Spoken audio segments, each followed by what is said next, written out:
Hello बच्चों, आप सभी को एमआर का बहुत बहुत नमस्कार। उत्थान के पहले लेक्चर में आपका स्वागत है। ये आज हम कवर करने वाले हैं basic math and vector. Basic math and vector में आपको मैं पूरी तरीके से पीएचडी करा दूंगा। नीट में जितनी काम की चीजें है ना, वो सब मैं आज बता दूंगा। एक अलग तरीके से बताऊंगा ताकि आपका भी दिमाग पे जोर पड़े, प्रेशर पड़े, ताकि आप कैलकुलेशन करके चीजों को सीख पाओ। तो क्वालिटी से बिल्कुल भी कंप्रोमाइज नहीं होगा। हाँ, टाइम थोड़ा ज्यादा लग जाए चलेगा, 5-10 मिनट के लिए कोई खास बात नहीं है, बट क्वालिटी से कंप्रोमाइज नहीं होगा। तो आज हम लोग पीएचडी करेंगे ग्राफ पे, आपको मॉक्स दिलाएंगे डिफरेंशिएशन एंड इंटीग्रेशन पे, उसके बाद field of trigonometry, GP series, उसके बाद आपका एंड गेम ऑफ वेक्टर, है ना। वेक्टर का एंड गेम है। इसमें जेई मेन के जितने भी रिलेवेंट सवाल है वो आपको कराया जाएगा। देखो, बेसिक मैथ में जेई मेन में क्या ही सवाल पूछा जाएगा, लेकिन आगे आने वाले चैप्टर्स में आप देखोगे मैंने बांट दिए हैं बेटा। 19, 20 और 21 जेई मेन के रिलेवेंट सवाल आपको सीट में मिलेंगे, प्रैक्टिस सीट में। और 22, 23, 24 एकदम रिलेवेंट जेई मेन के सवाल नीट में पूछे जा चुके हैं, और नीट के पूछे हुए सवाल जेई मेन में पूछे जा रहे हैं आजकल। तो रिलेवेंट सवाल गाइडेंस में करना बहुत जरूरी है। 70 से ज्यादा पेज है, 1, 2, 4 सवाल बीच में मैं आपको भी दूंगा करने के लिए, ठीक है ना। उसका आंसर भी उसी पेज पे मेंशन होगा, ताकि आप जब खुद से प्रैक्टिस करेंगे तो आपको दिक्कत ना हो। दूसरी बात, हर लेक्चर से पहले बेटा थोड़ा सा आप रिवाइज करके आना वो पर्टिकुलर सेक्शन, ताकि ताकि ताकि ताकि मैं यहां पे कुछ चीज बोलूं कि ये कर लो खुद से, तो तुम्हारा कलम चले, रुके नहीं, तभी मजा आएगा। थोड़ा रिवाइज करके ऊपर ऊपर से चीजें आओगे तो आपको मजा आएगा, ठीक। चलिए, ग्राफ में सबसे पहले हम किसका ग्राफ पढ़ते हैं? स्ट्रेट लाइन का पढ़ते हैं। स्ट्रेट लाइन के ग्राफ का इक्वेशन होता है y is equal to mx plus c, जहां पे c क्या बताता है सर? इंटरसेप्ट बताता है, और m क्या बताता है? m स्लोप बताता है। याद रखना, किसी एक स्ट्रेट लाइन के लिए उसका स्ट्रेट लाइन के लिए स्लोप और इंटरसेप्ट फिक्स रहता है, बाकी दोनों चीजें क्या होती है? वेरिएबल होती है। अलग अलग एक्स पे अलग अलग आपको y मिलता है। मान लो कि मैंने एक ग्राफ यहां पे सीधा बना दिया, ठीक, एक ग्राफ आपको सीधा बना दिया, तो जहां पे y एक्सिस को कट करता है उसको कहते हैं इंटरसेप्ट, और x एक्सिस से जितना एंगल बनाता है उसके tan थीटा को हम कहते हैं बेटा स्लोप। तो सर सी m क्या है? यही m को ही tan थीटा कहते हैं, m को ही tan थीटा कहते हैं। स्लोप को tan थीटा को dy बाई dx से भी रिप्रेजेंट कर सकते हैं, और y2 माइनस y1 बटा x2 माइनस x1 से भी रिप्रेजेंट कर सकते हैं। क्लियर है क्या ये बात? क्लियर है क्या ये बात? इतना आप जानते हो, बहुत बढ़िया। अब मुझे बताओ, in this given graph m1 having highest slope while m3 having lowest slope, true false? फटाफट स्क्रीन रोक के भले ही आंसर बताओ, लेकिन इसका आंसर बताओ तुरंत से। 3 पैरेलल लाइन बताए, जो ऊपर है उसकी स्लोप सबसे ज्यादा होगी, मिड में कम होगी, नीचे सबसे कम होगी, नीचे सबसे कम होगी। लोएस्ट स्लोप किसका होगा? जो लाइन सबसे नीचे है। नहीं, सारे पैरेलल लाइन का स्लोप क्या रहता है बेटा? सेम रहता है। तुम्हें लग रहा हो जल्दी जल्दी पढ़ा रहे हो सर, समय भी नहीं है, 2 महीना है, फटाफट रिवाइज कराऊंगा। कोई एंटरटेनमेंट नहीं, कोई बकवास बातें नहीं, एकदम काम की बातें होगी, पूरी तरीके से काम की बातें। फटाफट बताओ, स्क्रीन पॉज कर लो, चाहे स्लो कर लो, स्पीड स्लो कर लो, है ना। स्क्रीन पॉज करके जवाब दो, लेकिन इसका जवाब बताओ। नहीं सर, सारे पैरेलल लाइन के स्लोप क्या रहते हैं? सेम रहते हैं। जितना इंक्लिनेशन एक्स एक्सिस से इसका इसका इसका है, तीनों का सेम है। अच्छा, मतलब सर ये तो गलत बातें बता रहे हो आप। तीनों का स्लोप सेम है तो हाईएस्ट m3 कैसे हो गया? लोएस्ट m1 कैसे हो गया? हाँ, यहां देखिए क्या लिखा है। क्लियर? आओ आगे आओ और बताता हूं। ये 4 पॉसिबल स्ट्रेट लाइन के ग्राफ हैं, और उस ग्राफ के इंटरसेप्ट और स्लोप क्या हो सकते हैं इसमें है। अब मैच करो फटाफट। क्या स्ट्रेट लाइन तो तुम पढ़ के आए ना? मैच करो फटाफट, मैट्रिक्स मैच, जोरदार, मजा आ जाएगा। तो देखो, अगर आपका स्ट्रेट लाइन एक्स एक्सिस से एंगल 90 से बड़ा बनाता है, देखो ना 90 से बड़ा एक्स एक्सिस से है, तो इसका स्लोप क्या होगा? निगेटिव। और अगर एक्स एक्सिस से ये एंगल 90 से छोटा बनाता है तो स्लोप क्या होगा? पॉजिटिव। जानते हो, अगर कोई line straight line x axis के पैरेलल हो, रेखा स्ट्रेट लाइन को कहते हैं सरल रेखा, अगर सरल रेखा एक्स एक्सिस पे लेट जाए, ये एक्स एक्सिस के पैरेलल हो, उसका स्लोप होता है 0। जैसे ही सरल रेखा ऊपर उठता जाएगा, स्लोप क्या होगा? बढ़ता जाएगा, बढ़ता जाएगा, बढ़ता जाएगा, और ऐसे खड़ा हो जाए तो स्लोप इसका इंफिनिटी होता है। जब इधर चला जाए तो स्लोप निगेटिव निगेटिव निगेटिव, और फिर स्लोप क्या हो जाएगा? 0। एक्स एक्सिस से एंगल देखते, सारी बातें दिमाग में है? हाँ सर, सारी बातें दिमाग में है, ठीक है भाई।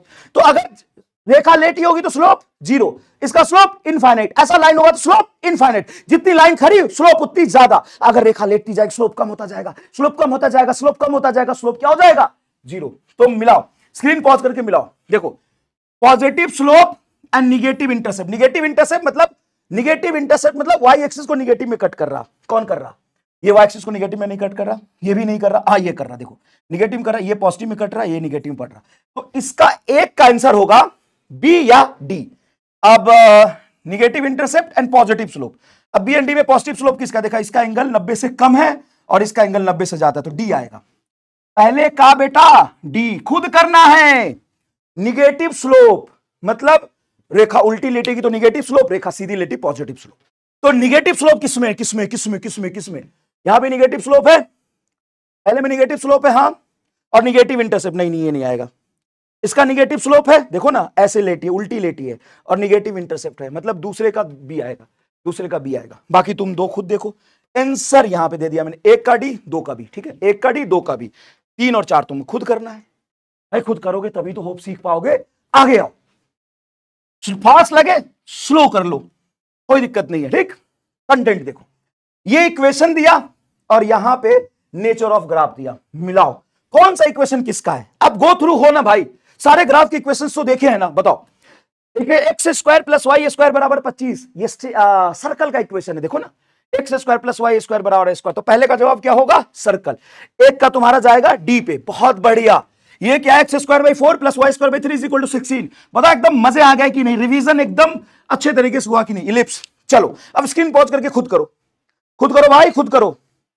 कर लिया, देखो एक्स स्क्वायर वाई बराबर कांस्टेंट, तो यहां से वाई बराबर 1 अपॉन एक्स स्क्वायर, याद करो यही तो रेक्टेंगुलर हाइपरबोला था, तो तीसरा का रेक्टेंगुलर हाइपरबोला यहां पे बी में जाएगा। हाँ जी, ये देखो वाई स्क्वायर एक्स का पावर -1 बराबर 5, एक्स का पावर -1 है, क्या इसको मैं लिख सकता हूं 5 वाई स्क्वायर बटा एक्स, हाँ एक्स इधर ले आओ, वाई स्क्वायर बराबर 5x, तो वाई बराबर √5x, ये लेटरल पैराबोला एक्स एक्सिस में झुका होगा, तो चौथे का तुम्हारा जाएगा पैराबोला, चौथे का जाएगा ए।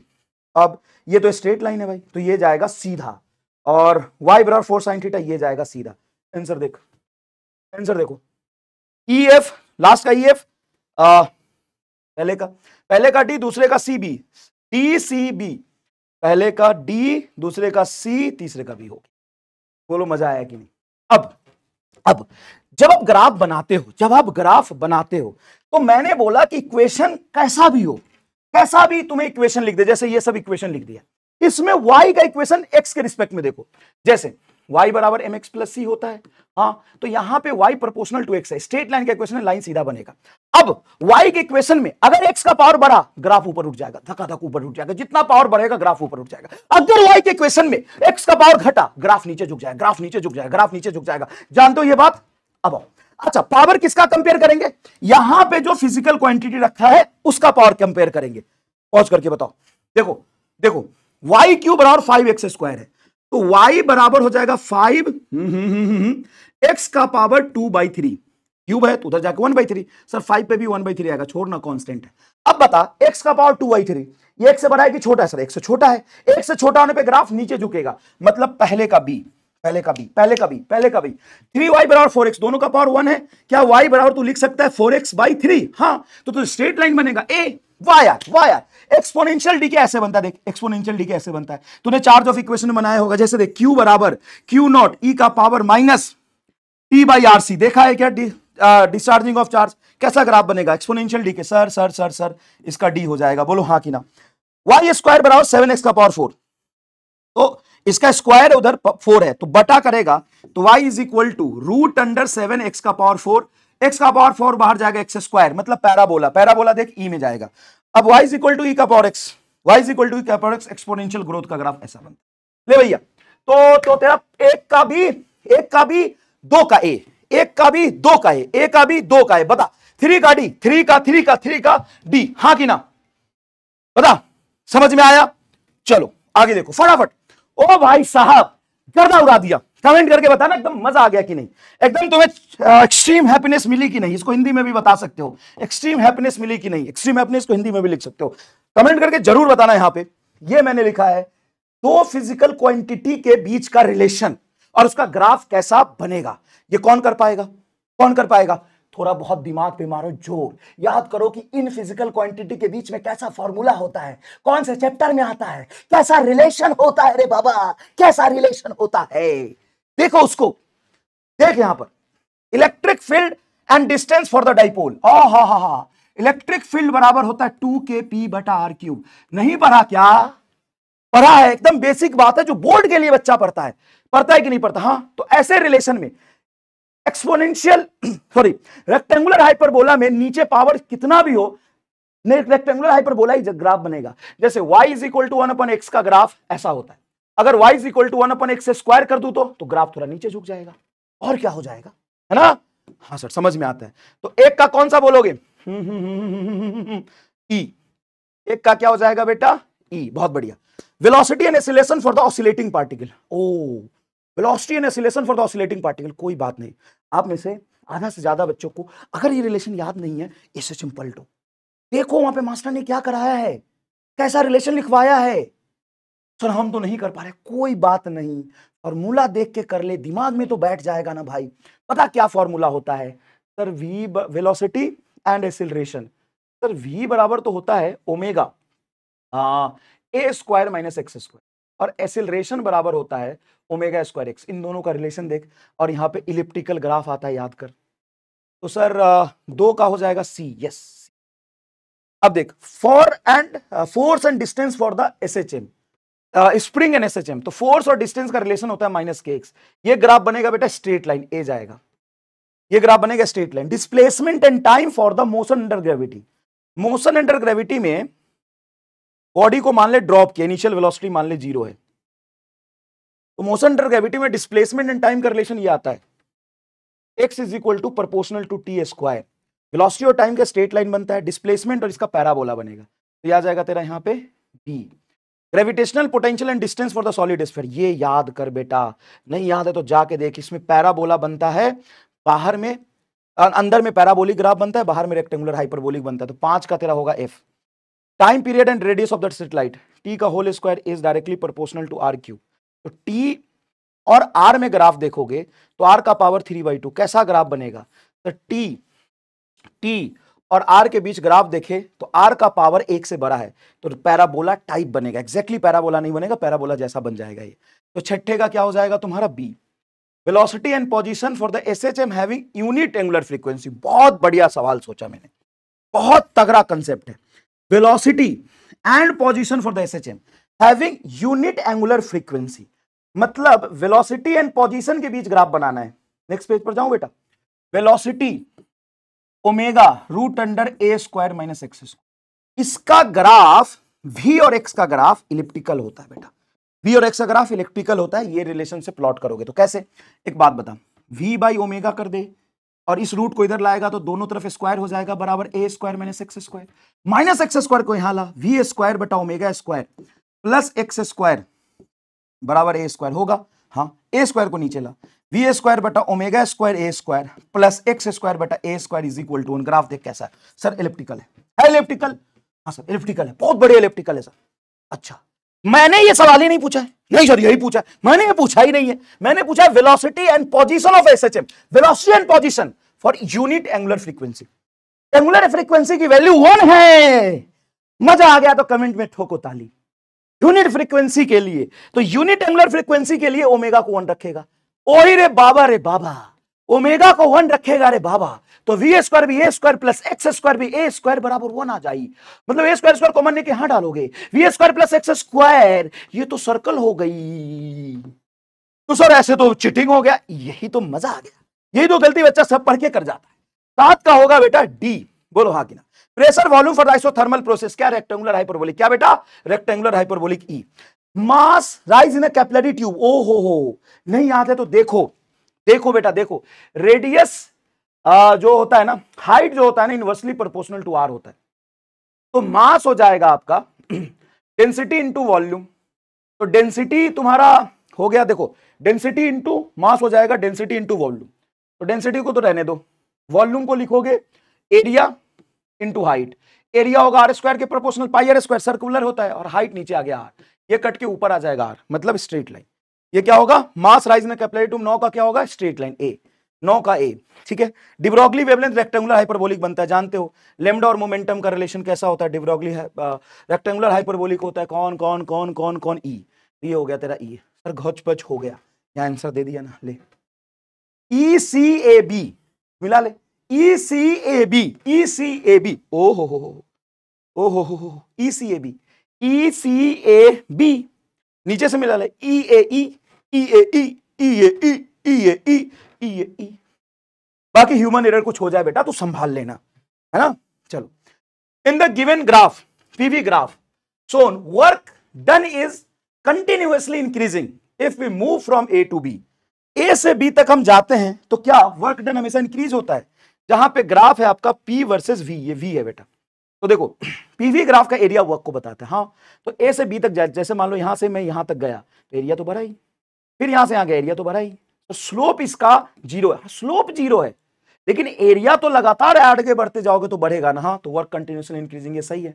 दूसरी बात, the slope of graph is 0। हाँ, स्लोप ऑफ ग्राफ इज 0, इस ग्राफ के बारे में बात कर रहा है।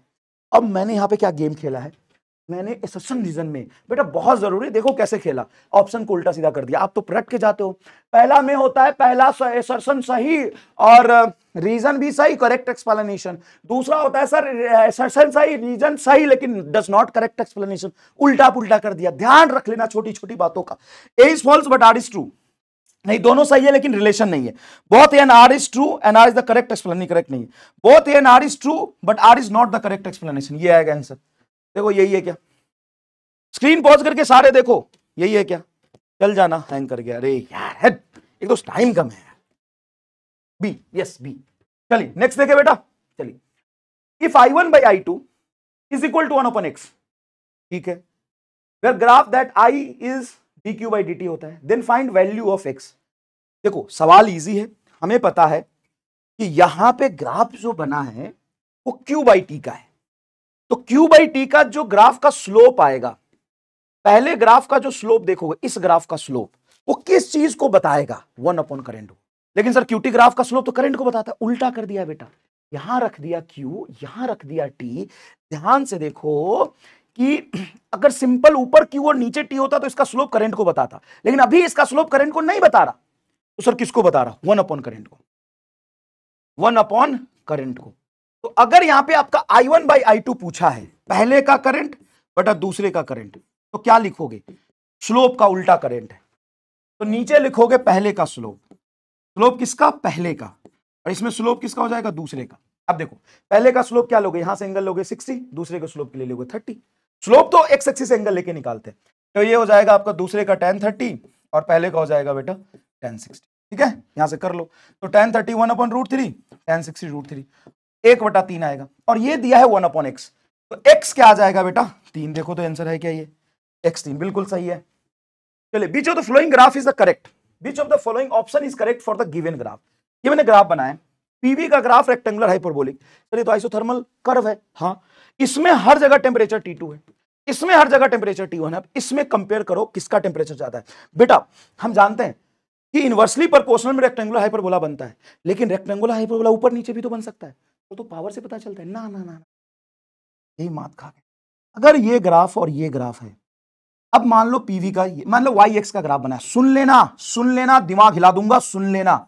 अगर मैंने ये ग्राफ बनाया, ठीक है सर, ये अगर y is equal to 1/x का है, तो ये y is equal to 1/x² का होगा, और जब x को 1 रखोगे तो बेसिक बात है दोनों की वैल्यू सेम ही आएगी। तो सर ये ऊपर नीचे का क्या मतलब है, अब सुनना, जैसे मैं कहता हूं पीवी बराबर nRT, जहां पे ये कांस्टेंट है आइसोथर्मल प्रोसेस के लिए, तभी तो P inversely proportional to B होगा। हाँ, अब जिसमें टेम्परेचर ज्यादा होगा रेक्टेंगुलर हाइपरबोला उतना ऊपर बनेगा, मतलब T1 is greater then T2। कैसे सर, अरे भाई पीवी का प्रोडक्ट मान ले, यहां पे तूने कुछ पी लिया, तो V है, चल ये V लिया और ये पी लिया, तो इस पीवी का प्रोडक्ट इतना आया।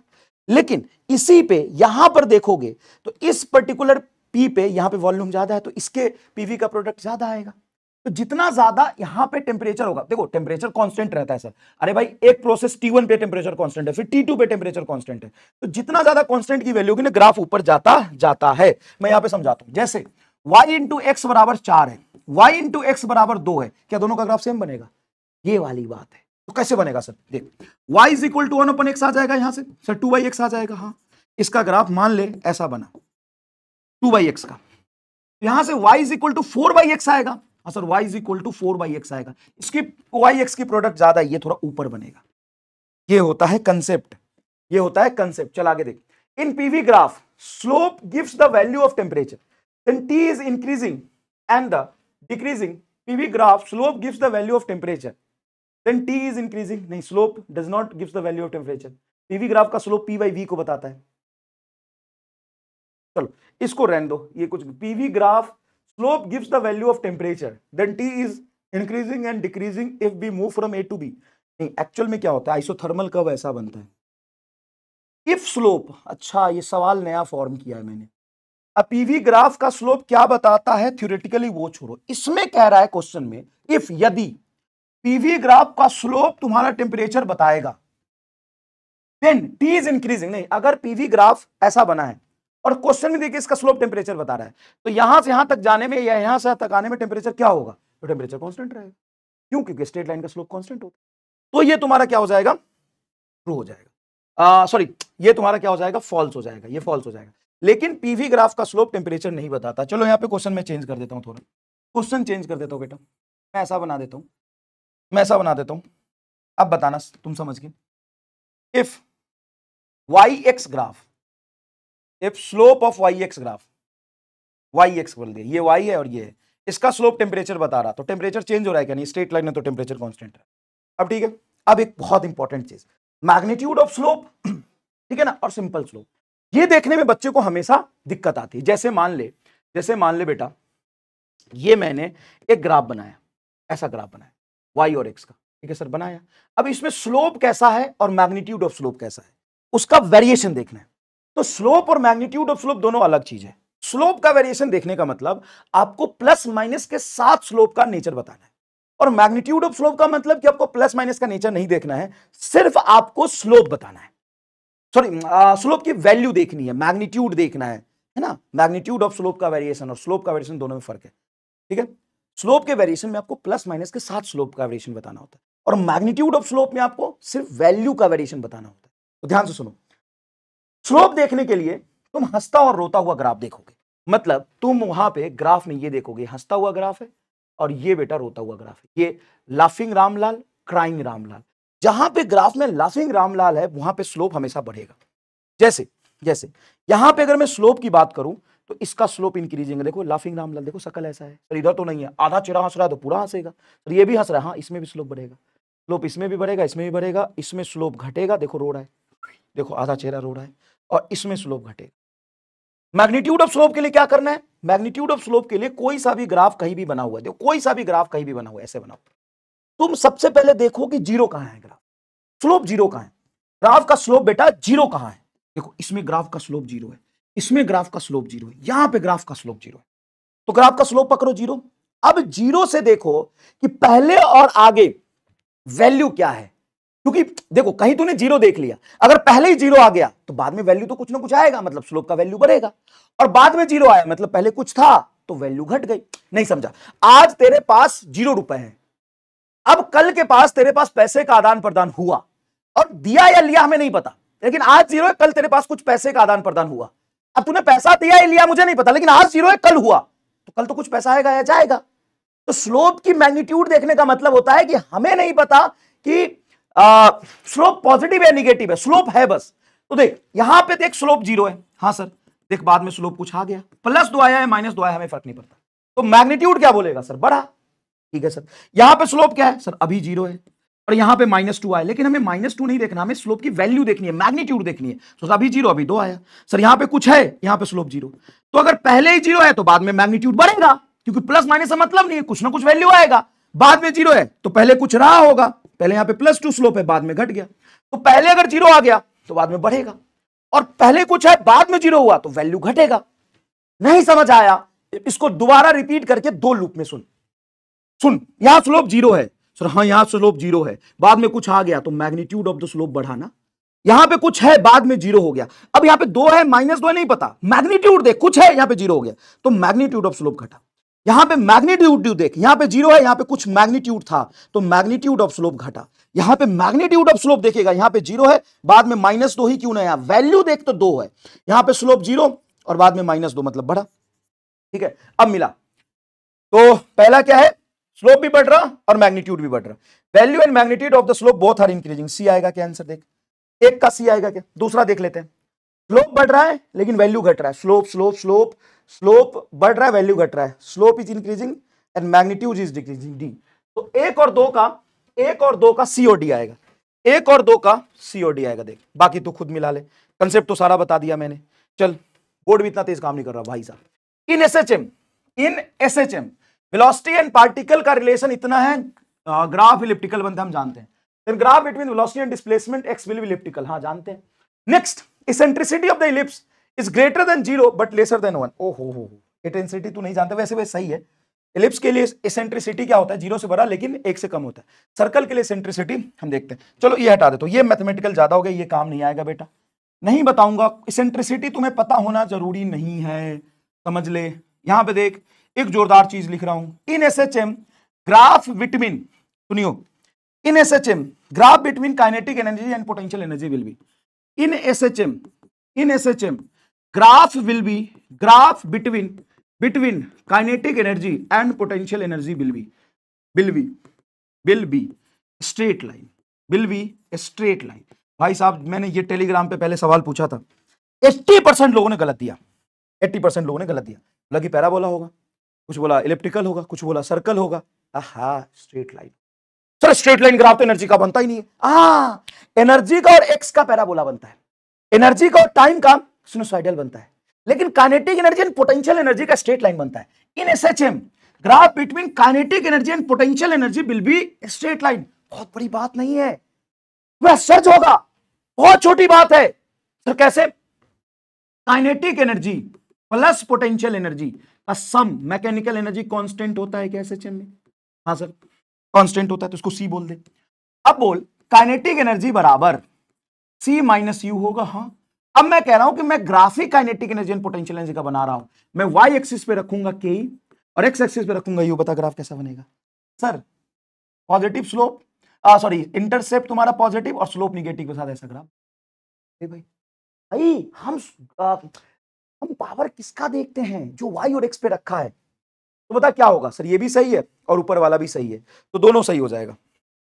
एक दूसरे का करेक्ट एक्सप्लेनेशन नहीं है। Both A and R are true but R is not the correct explanation. सुन मेरी बात सुन, कई बार बच्चे यहां कंफ्यूज होते हैं। जैसे मान ले टी स्क्वायर और आर क्यूब का ग्राफ बनाना है, केपलर्स लॉ पे, तो T square is equal to K R cube होता है। हाँ सर, तो सर यहां पे देखो कि एक्स पर जो रखा है उसका पावर क्या होगा? एक्स पर जो रखा है वो क्या है? आर क्यूब खुद है, तो आर क्यूब का पावर देख और यहां टी स्क्वायर का पावर देख। तो सर इस रिलेशन में टी स्क्वायर का पावर 1, आर क्यूब का पावर 1, ग्राफ स्ट्रेट लाइन बनेगा। जेई में पूछा है, नीट में कभी भी पूछ सकता है। जैसे तू जानता है एसएचएम ऑफ सिंपल पेंडुलम का जब कराते हैं तो root under L by G time period का फॉर्मूला होता है। टी और एल का ग्राफ बता। तो टी और एल का ग्राफ देखोगे तो रिलेशन देखोगे, T is equal to root L. तो जो एक्स पे रखा है उसका देखो ना, T proportional to root L, तो जो एक्स में रखा है उसका पावर क्या है सर? हाफ। तो रेक्टेंगुलर पैराबोला बनेगा। देखो इसका पावर 1 से छोटा है हाफ, तो ग्राफ एक्स एक्सिस पे झुक जाएगा। लेकिन अगर मैं टी और रूट एल का ही ग्राफ बना दूं, तो मैं एक्स एक्सिस पे रूट एल रख रहा, तो हमें रूट एल का पावर देखना पड़ेगा। तो देखो T is proportional to root L है, टी का पावर बोलो 1, रूट एल का पावर क्या है? एल का पावर नहीं देखेंगे, एक्स एक्सिस पे एल रखा तो एल का पावर देखेंगे, रूट एल रखा रूट एल का पावर देखेंगे, स्ट्रेट लाइन बनेगा। क्या ये बात बहुत अच्छे समझाया है तुम्हें? चल नेक्स्ट सवाल देख। इफ ए बराबर -2 and the initial value of y is 10 and x is 0, जब x तुम्हारा 0 है तो इनिशियल वैल्यू y की 10 है, देन इनिशियल वैल्यू x 0 है और y 10 है, x 0 पे y 10, then what will be the value of x intercept in a graph of y versus x if a बराबर dy बाई dx। अब तुम्हें language पकड़ना है बेटा, सवाल बहुत आसान है लेकिन सोच के बनाया है। लैंग्वेज को पकड़, लैंग्वेज को पकड़। क्या पकड़े सर? लैंग्वेज को, लैंग्वेज को ऐसे पकड़। देख ए तुम्हारा dy बाई dx है, मतलब dy बाई dx स्लोप होता है, मतलब वो tan थीटा है, m है, ए m है और m की वैल्यू -2 दिया तो स्लोप दे दिया सर। और एक जब x 0 था ना उस समय y तुम्हारा 10 दे दिया सर, समझ गया? तो इंटरसेप्ट पूछा है वो भी x वाला। सुन अच्छे से, x इंटरसेप्ट क्या होता है? Value of x, value of x when y is 0, when y is 0 ये होता है, y 0 ये होता है। x इंटरसेप्ट वो होता है जब y की वैल्यू 0 तो x की वैल्यू क्या होगी? x 0 पे y 10 है। हाँ, स्ट्रेट लाइन का इक्वेशन लिख, y is equal to x plus c. बेटा यहां पर ध्यान से सुनना, ध्यान सुनना, हमें m की वैल्यू -2 दिया हुआ है। हाँ सर -2 दिया हुआ है, तो इसकी वैल्यू रख। x की वैल्यू y की वैल्यू दिया हुआ है, y 10 है तो तुम्हारा x क्या है? 0, तो x को 0 रखेगा तो c तुम्हारा 10 आ गया, तो c 10 आ गया। अब y is equal to mx plus c में y बराबर m की वैल्यू बोल सर, m की वैल्यू -2 है सर, -2x प्लस c की वैल्यू कितना है? 10, ये जो 10 दिया हुआ था। अब x की वैल्यू निकाल, जब y 0 रख दे, तो y जब 0 रखेगा यहां पर जब 0 रखेगा तो -2x + 10 बराबर 0, तो 2x बराबर 10, तो x बराबर 5, ये है आंसर। देख क्या मैंने सही किया, देख x बराबर 5 है। चल आगे समझ।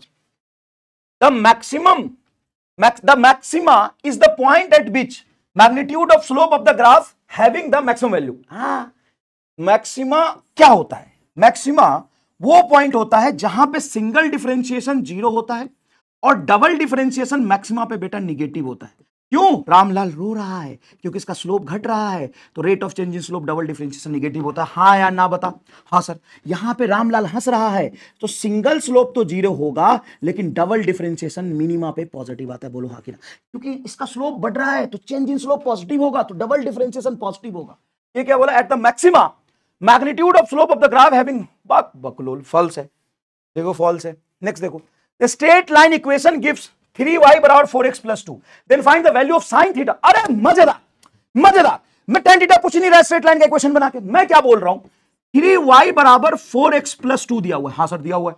y बराबर होगा 4/3x + 2/3। स्ट्रेट लाइन के इक्वेशन में x का जो मल्टीप्लायर होता है tan थीटा होता है, तो tan थीटा आ गया तेरा 4/3। tan थीटा 4/3 मतलब थीटा 53 डिग्री, याद है? हाँ सर। तुमको साइन थीटा पूछा है तो साइन 53 क्या होगा? साइन 53 डिग्री होता है 4/5। आंसर 4/5 आएगा। देख सर बहुत जल्दी करा दिया, अरे बाप रे बाप रे, बहुत जल्दी करा, बाप रे बाप, पॉज कर, सवाल पढ़ के कर। इस 1.5 घंटे के लेक्चर को वेक्टर और बेसिक में एक दोनों है तो 1.5 घंटे के आसपास जाएगा। इस 1.5 घंटे को लेक्चर के तू 2 घंटे में कंप्लीट कर, लेकिन पूरी प्रैक्टिस के साथ। पॉज कर देना यार, क्या दिक्कत है? स्क्रीन पॉज कर दे, स्क्रीन पॉज करके कर ले। नेक्स्ट देख, geometric progression is a type of sequence where each successive term is the produced by the multiplying each preceding term by the common ratio. Yes, geometric progression क्या होता है कि next term कोई common ratio से multiply करके, next term common ratio से multiply करके मिलता है प्रीवियस टर्म को, उसी को हम कहते हैं जीपी। देख बेटा ये सीरीज, मैं तुम्हारा टाइम 1-1 सेकंड बचाना चाहता हूं। तुमको थोड़ा भी फास्ट लग रहा हो ना तो YouTube में ऑप्शन है, थोड़ा स्लो करके देख लो, आसान मत हो, स्लो करके देख लो, स्क्रीन पॉज करके सवाल करो, फिर आगे बढ़ो, ठीक है? और ये तुम्हारा, मैंने पहले ही बोला 0 पे हो तो ये सीरीज आपके लिए नहीं है। इस सीरीज से देखना सिलेक्शन कितने होंगे, देखना सिलेक्शन कितने होंगे। इस सीरीज में ना जान लगा दूंगा सिलेक्शन देने के लिए, पढ़ा हुआ है तभी काम आएगा, जान लगा दूंगा सिलेक्शन देने के लिए। 95% सवाल तुमको यहां से डायरेक्ट दिखेगा, बता, कलम चलाना सिखा दूंगा, ऐसे नहीं पर सीखना नहीं है, सीख तुम चुके हैं और कैसे सवाल अच्छे बन सकते हैं वो वाली बात है, कैसे तुमको फंसाया जा सकता है वो सिखाऊंगा। देख लेना सेलिब्रेशन में, sum of GP series is given by first term divided by 1 - common ratio. हाँ सर, ये तो बिल्कुल सम सही, यही तो होता है, for any value of common ratio. हाँ सर सही है। बताओ तुम अपने हिसाब से स्क्रीन पॉज करके आंसर बताओ। सुनो, पहला सही है लेकिन दूसरा गलत है। A is true but B is false. A is true but R is false. Third answer आएगा। तो कैसे? यही तो होता है first term divided by 1 - common ratio. बिल्कुल होता है, बिल्कुल सही पहचाने हो तुम। लेकिन ये वाला जो सम का फॉर्मूला होता है, फर्स्ट टर्म A बोल दो, फर्स्ट टर्म A बोल दो, फर्स्ट टर्म A बोल दो, 1 - कॉमन रेशियो, जहां पे कॉमन रेशियो 1 से छोटा होना चाहिए, तभी ये सही है, नहीं तो ये सही नहीं है। और फिजिक्स में मैंने बोला है चीख चीख के, याद आ गया तो कमेंट बॉक्स में लिखिए सर, खून निकाल दिया सर दिल से, एकदम ये बात आपने बताया था, याद रखने वाली बात है। सर कॉमन रेशियो बड़ा होगा तो क्या आएगा? नहीं आएगा। फिजिक्स में जहां भी आज तक ज्योमेट्रिक प्रोग्रेशन पे सवाल आए हैं वहां पे कॉमन रेशियो 1 से छोटा ही होता है। सर कॉमन रेशियो कैसे निकलता है? कॉमन रेशियो निकलता है nth टर्म को हम डिवाइड कर देते हैं n - 1th टर्म से, ऐसे कॉमन रेशियो निकलता है। बताओ हाँ कि ना? ऐसे कॉमन रेशियो निकलता है। और जो महा रिवीजन में मैं नहीं पढ़ा हुआ है उस कंटेंट से इस कंटेंट की तुलना करके बता देना, सिंपल प्लेन जो हम क्लास में पढ़ाते और इस कंटेंट की तुलना करके बता देना एक बार। नेक्स्ट देखो, product of slope over two straight line is -1, then two straight line must be perpendicular to each other. याद रखिएगा, जब भी दो स्ट्रेट लाइन का स्लोप का प्रोडक्ट -1 आए तो वो दोनों स्ट्रेट लाइन एक दूसरे के परपेंडिकुलर रहते हैं। इफ y बराबर pi sine theta, then value of y at theta is equal to 4 degree.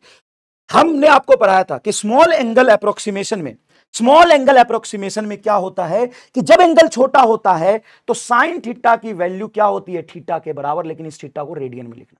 cos theta की वैल्यू क्या होती है 1 के बराबर, tan थीटा की वैल्यू क्या होती है थीटा के बराबर, जब आपका थीटा क्या हो स्मॉल हो।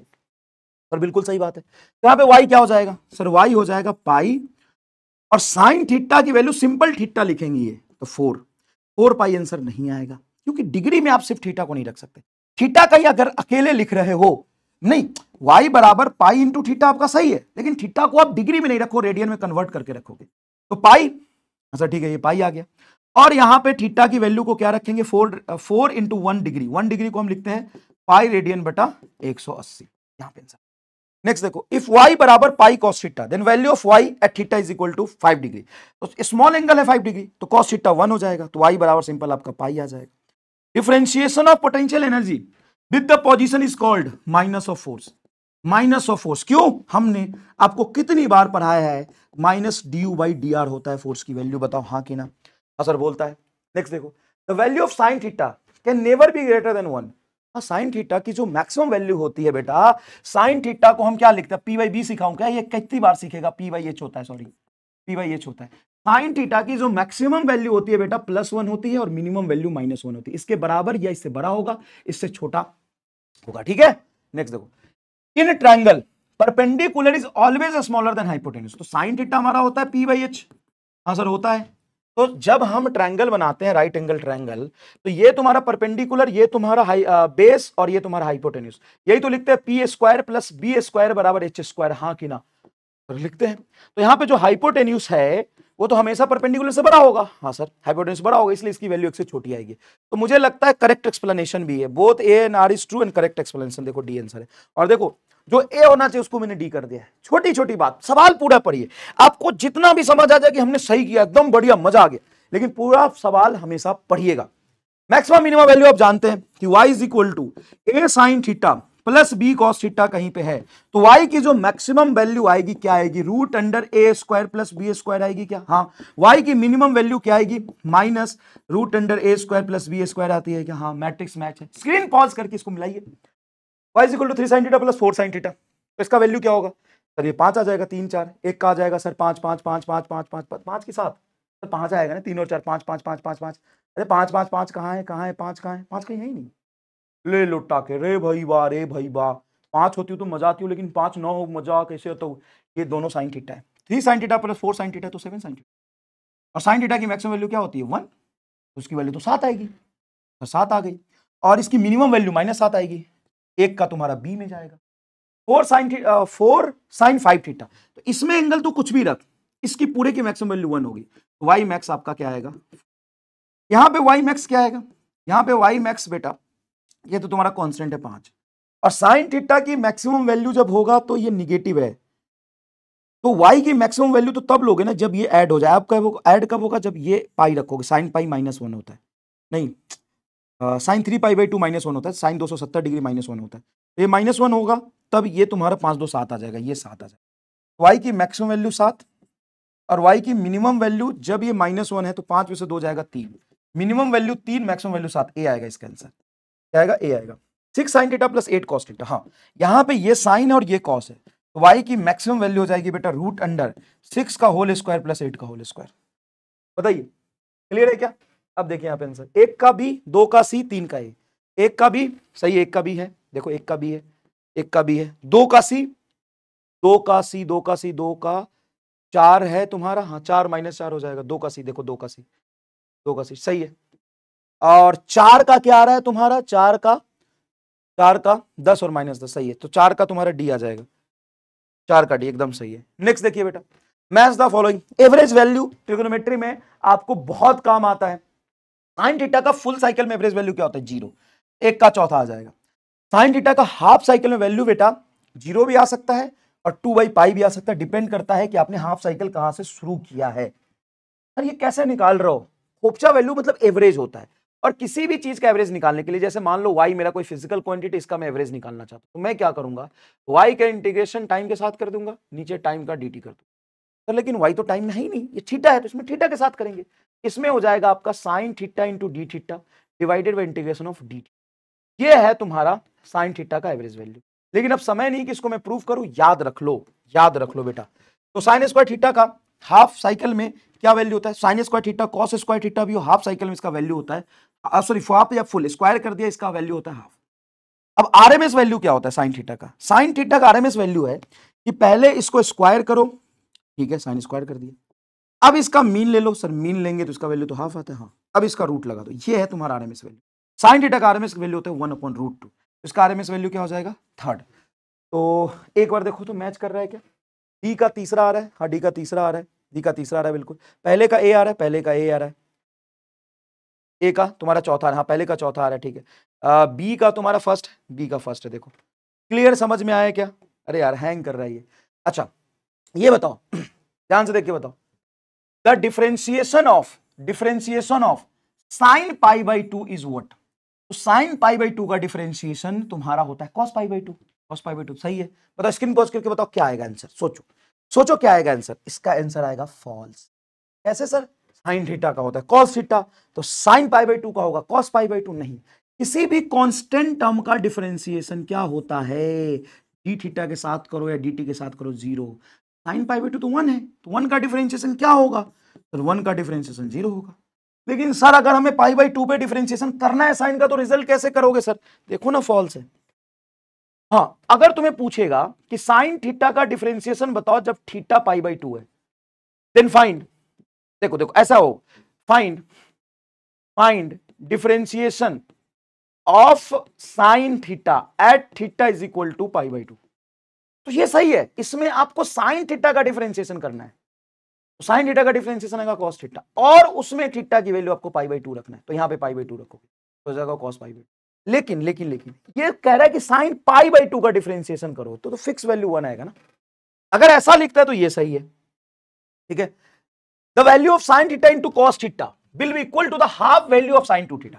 बेटा ये वाला रिलेशन क्या आपको याद है, साइन ए प्लस बी का क्या होता है सर, ये होता है sine A into cos B plus cos A into sine B, हाँ सर ये होता है, याद है, हाँ ए और बी को दोनों को बेटा बराबर रख दो थीटा के, तो ये हो जाएगा साइन 2 थीटा, साइन 2 थीटा बराबर साइन, ए और बी दोनों थीटा है, sine theta into cos theta, sine theta into cos theta, तो 2 sine theta into cos theta, तो sine theta into cos theta क्या, साइन थीटा 2 थीटा बाई 2 आएगा, हाँ, तो value of sine theta into cos theta, देखो sine theta into cos theta will be equal to the half value of sine 2 theta, sine 2 theta का half, सही तो आ रहा है यार, ये ट्रू है।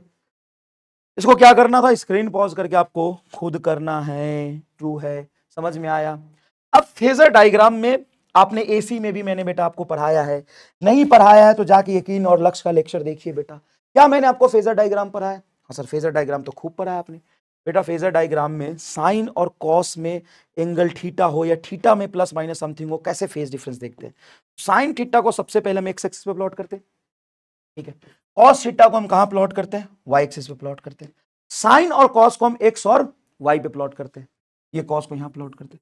अगर कोई फंक्शन साइन थीटा में प्लस कुछ है तो प्लस करने पर वो एंटी क्लॉकवाइज आता है, ऐसे ये होगा तुम्हारा साइन थीटा प्लस कुछ 60 डिग्री, तो ये 60 डिग्री ऊपर जाऊंगा। अगर मैं माइनस एंगल करता हूं, जैसे कॉस थीटा में मैं -30 करूं या -15 करूं, तो कॉस थीटा होगा तो यहां बनेगा, कॉस थीटा प्लस 30 होगा तो आगे बनेगा, ये यहां बनेगा, y बराबर कॉस थीटा प्लस 30 और y बराबर कॉस थीटा -30 होगा तो यहां बनेगा।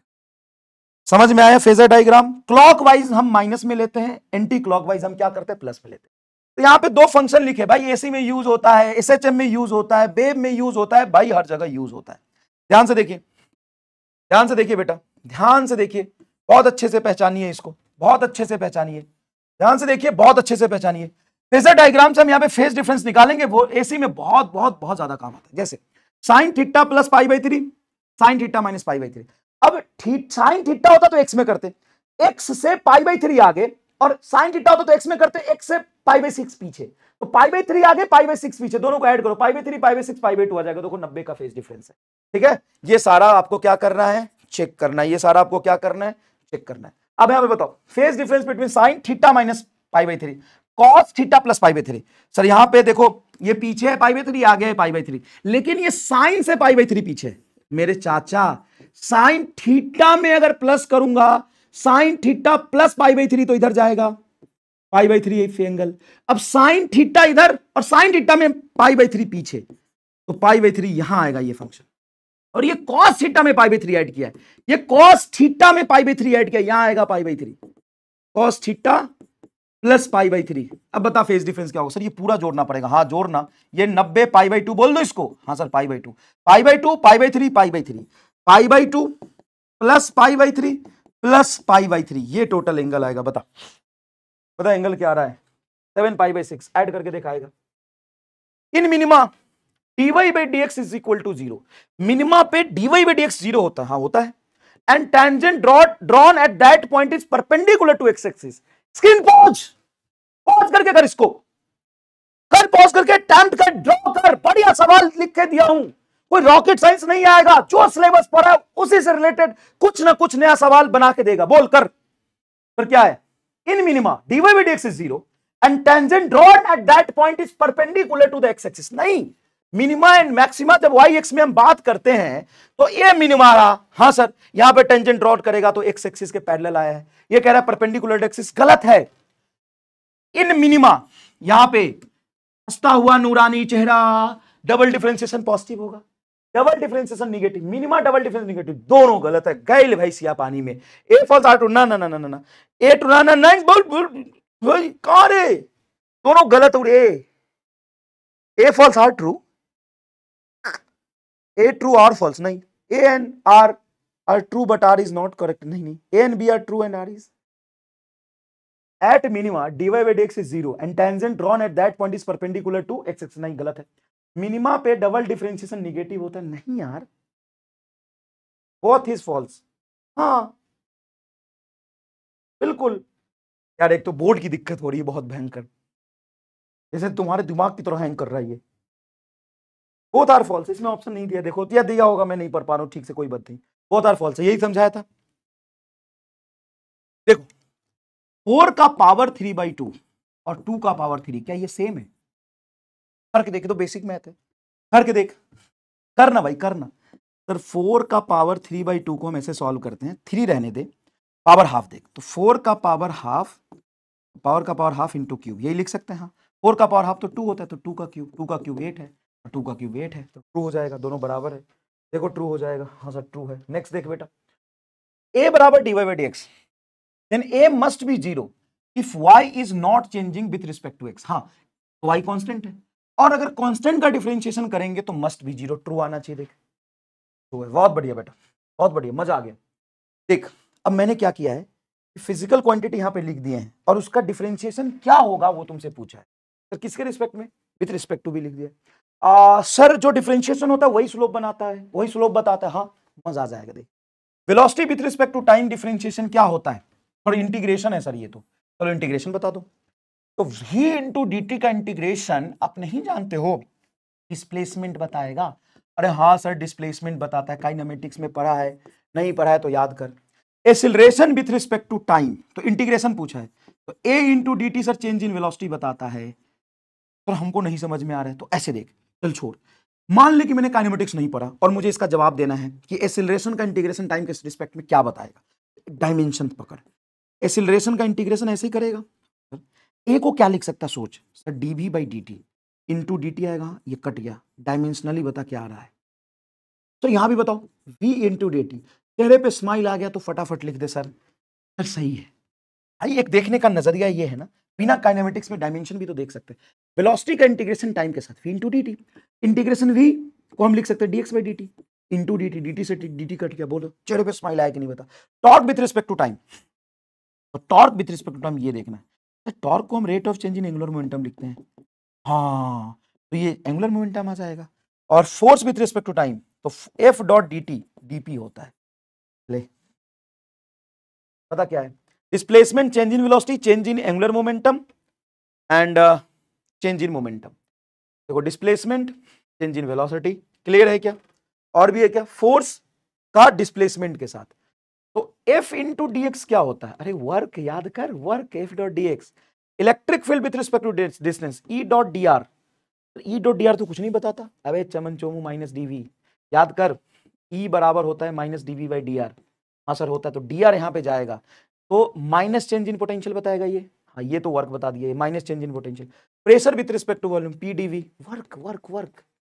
अच्छा power with respect to time, तो हम जानते हैं rate of change in work with respect to time power होता है dt को यहां ले जाओ तो dw by P into dt, तो ये वर्क को बताएगा। देख तो सही है क्या सर, पूरा चैप्टर ही रिवाइज करा दिया। यहां पे जरा ध्यान से देखिएगा, work change in potential, negative change in potential, negative change in potential, work and torque, total work, sorry work and total work. Fourth में वर्क है, प्रेशर, हाँ वर्क डन ही तो बताता है पीडीवी, पीडीवी वर्क डन ही तो बताता है। Recorded है, कहीं पे कोई गलती हो जाए बेटा करेक्ट कर लेना अपने आप में, कोई बड़ी बात नहीं।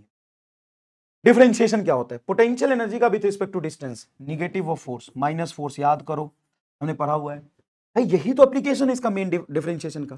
Velocity with respect to time dv by dt acceleration, gravitational potential with respect to distance dv by dr with negative sign के साथ, ये ग्रेविटेशनल फील्ड बताएगा, है ना। ग्रेविटेशनल पोटेंशियल है तो क्या बताएगा, ग्रेविटेशनल फील्ड बताएगा। Angular momentum with respect to time, torque बड़ा होता है rate of change in angular momentum.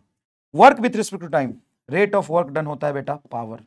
देखो तो स्क्रीन पॉज करके खुद सोचो ना, और इतनी तुम्हें अगर तुमने कर लिया तो सोचो सारी चीजें तुम्हारे दिमाग में आ गई।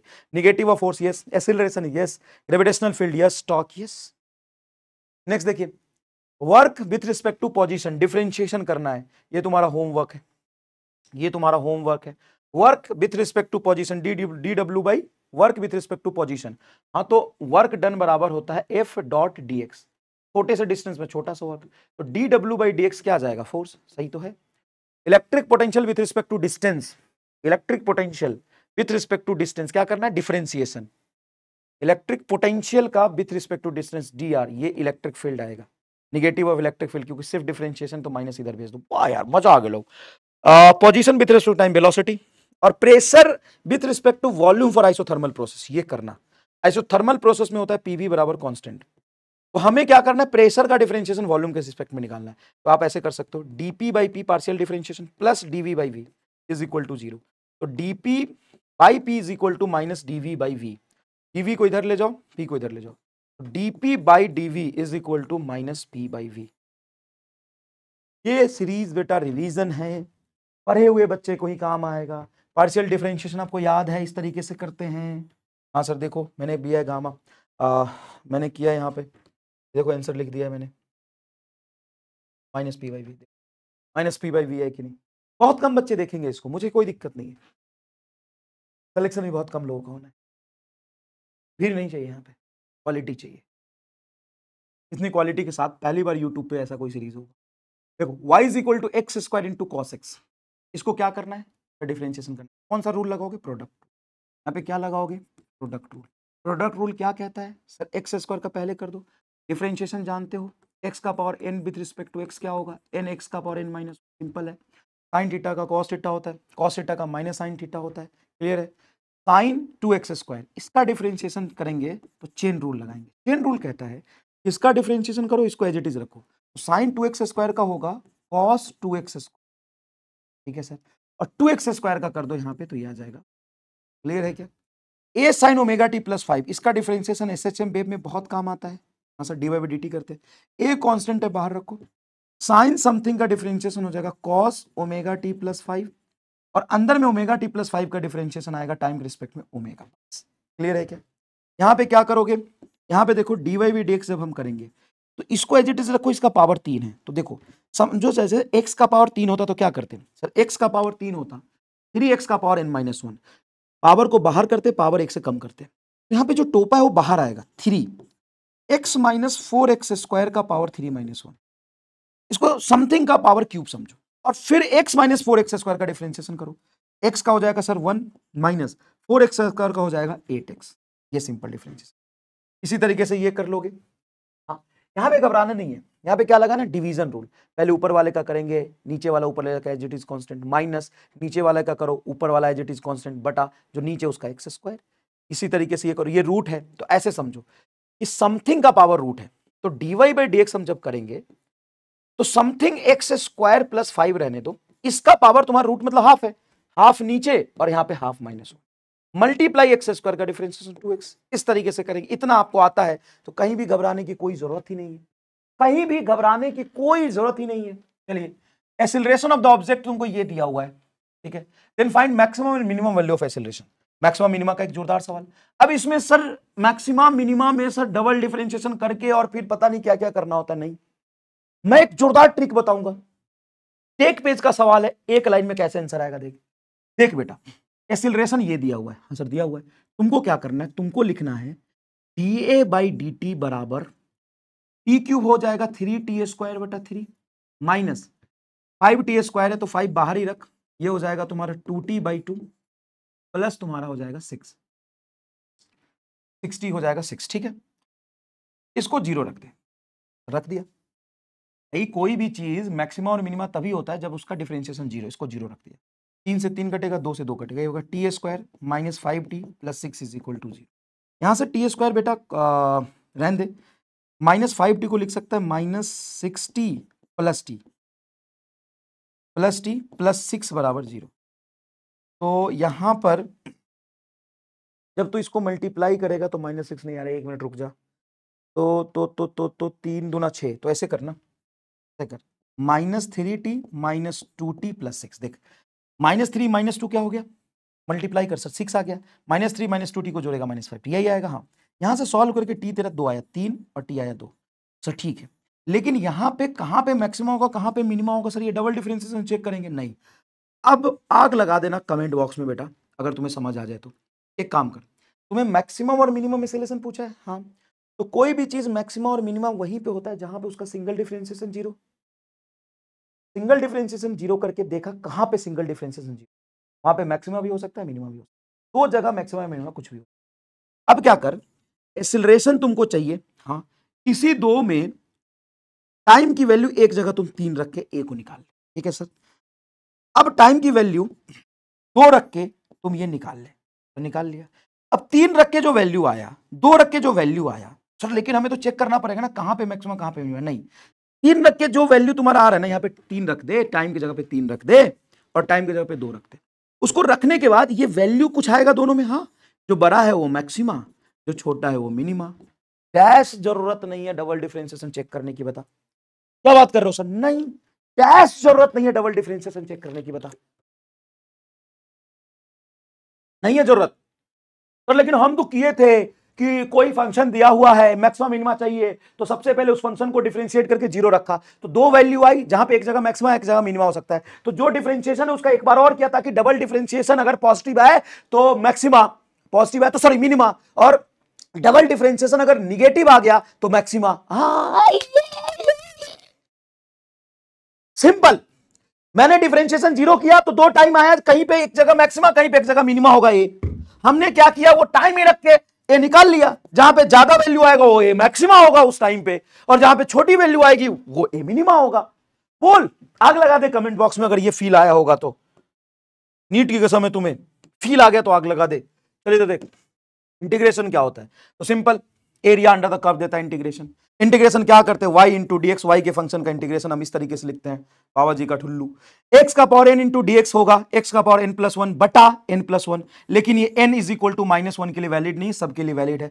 क्यों, क्योंकि x की वैल्यू अगर -1 रखता हूं तो ये log x आ जाता है। क्लियर है क्या ये बात, हाँ सर, ये हमको बहुत अच्छे से समझ आता है। ये इंटीग्रेशन कर लेना, 5 इंटू डी एक्स में कॉन्स्टेंट बाहर, dx का इंटीग्रेशन सिंपल क्या हो जाता है, x तो 5x आएगा, 4 बाहर, हाँ सर 4 बाहर, integration x into d x हो जाएगा, हाँ 4 बाहर, x इंटू डी एक्स का इंटीग्रेशन हो जाएगा x square by 2 plus c. Sir छोटा मोटा इंटीग्रेशन कर लेंगे, कर लोगे बेटा, सिंपल उसी फंक्शन पे। साइन x का क्या होता है, माइनस कॉस x, याद रखना। कॉस x का क्या होता है, प्लस साइन x, याद रखना। X square sine x, addition rule लगा दो। साइन के अंदर समथिंग कोई लीनियर फंक्शन है, अगर साइन के अंदर लीनियर फंक्शन है जैसे x प्लस बी है इंटू डी एक्स है, तो इसका इंटीग्रेशन हो जाएगा cos x plus b, minus sine के साथ साइन का होता है माइनस कॉस, और जो x का मल्टीप्लायर है उससे डिवाइड कर देना, ये आएगा इंटीग्रेशन। तो सर इसका इंटीग्रेशन हो जाएगा minus cos 5x plus 4 divided by x का मल्टीप्लायर जो 5 है, हाँ कि ना। क्लियर है, एकदम झन्नाटेदार, कोई दिक्कत नहीं है, यहां तक इंटीग्रेशन सब समझ में आता है। cos 2x क्या होगा, देखो बेटा, अगर तुम्हें इंटीग्रेशन इसका पूछ दिया ना कहीं, cos 2x square into dx हो जाएगा, लेकिन तुम्हारे फिजिक्स में कहीं काम नहीं आएगा। यहां पे चेन रूल में आउटर इनर में वही फंक्शन काम आता है, सिर्फ और सिर्फ वही फंक्शन काम आता है जो अंदर लीनियर हो। तो cos 2x का क्या हो जाएगा? cos 2x का हो जाएगा sin 2x बटा x का मल्टीप्लाई 2 से डिवाइड कर 1 अपॉन ये है, तो ये हो जाएगा तेरा log 5x माइनस 3 बटा x का मल्टीप्लायर 5 इससे डिवाइड कर देंगे प्लस। क्लियर है? तो यहां तक कर लेना, आप कोई दिक्कत नहीं है। अच्छा, ट्रिग्नोमेट्रिक फंक्शन का लिमिट के साथ करना, जैसे साइन थीटा का डी थीटा के साथ करना 0 से पाई बाई 2। ठीक है, तो एक तरीका है कि साइन थीटा का इंटीग्रेशन होगा जैसे माइनस कॉस थीटा। हाँ, lower limit 0, upper limit pi by 2। अब माइनस बाहर रखो, पहले कॉस के जगह पे रखो पाई बाई 2, तो सर कॉस पाई बाई 2, फिर आएगा तुम्हारा कॉस 0। अपर लिमिट पहले रखते हैं, माइनस वहां पे लोअर लिमिट रखते हैं। हाँ हाँ सर, ये तो हमें आता है। कॉस पाई बाई 2 होता है बेटा 0, और कॉस 0 हो गया 1, तो -1 माइनस मल्टीप्लाई होकर प्लस होना। एक तो तरीका ये है कि इस ट्रिग्नोमेट्रिक फंक्शन का पहले क्या करेंगे, इंटीग्रेशन करें, फिर लिमिट पुट करें। लेकिन हमें पता है कि integration area under the curve देता है। ठीक है, तो ये तुम्हारा साइन थीटा ग्राफ बना, इसका एरिया यहाँ पे एक आधा होता है 1, ये होता है 1, प्लस से ऊपर है तो ये होता है -1, ये होता है -1। यही ग्राफ यहाँ भी बनेगा। ये हो गया तुम्हारा माइनस पाई बाई 2, ये हो गया तुम्हारा माइनस पाई, ये हो गया प्लस पाई बाई 2, ये हो गया पाई, ये हो गया 3 पाई बाई 2, ये हो गया 2 पाई। सही है क्या? अब देख, साइन थीटा का इंटीग्रेशन कहां से कहां तक कर रहा हूं, 0 से पाई बाई 2 तक। 0 से पाई बाई 2 तक देखिए 1 आए, क्या इस पे पीएचडी है तुम्हारी? माइनस पाई बाई 2 से 3 पाई बाई 2 कॉस थीटा है, तो कॉस थीटा का ग्राफ ऐसा बनता है, ऐसा बनता है। इसका एरिया 1, इसका एरिया -1, इसका एरिया -1, इसका ले भाई, लूट ले लहरी, लूटा हो लहरी, लूटा हो लहरी। समझ में आया? बाइनोमियल थ्योरम एक बार मैं समझाता हूं। बाइनोमियल थ्योरम क्या होता है? जैसे मान ले कि लव प्लस कैरियर का पावर n है, तो ये हो जाएगा love plus 2 times carrier, n times carrier. ये पावर n है या पावर 2 है, कुछ भी होता हो तो यहाँ लगाते n टाइम्स कैरियर। सर ये कौन सा गणित है? देखो, अगर तुम अपने जीवन में एक मिनट उल्टा कर दिया रे, तो भयंकर गलत हो गया, रुक। कैरियर, हाँ ठीक है, प्लस लव का पावर अगर तेरा 2 है, तो ये हो जाएगा carrier plus 2 times of love.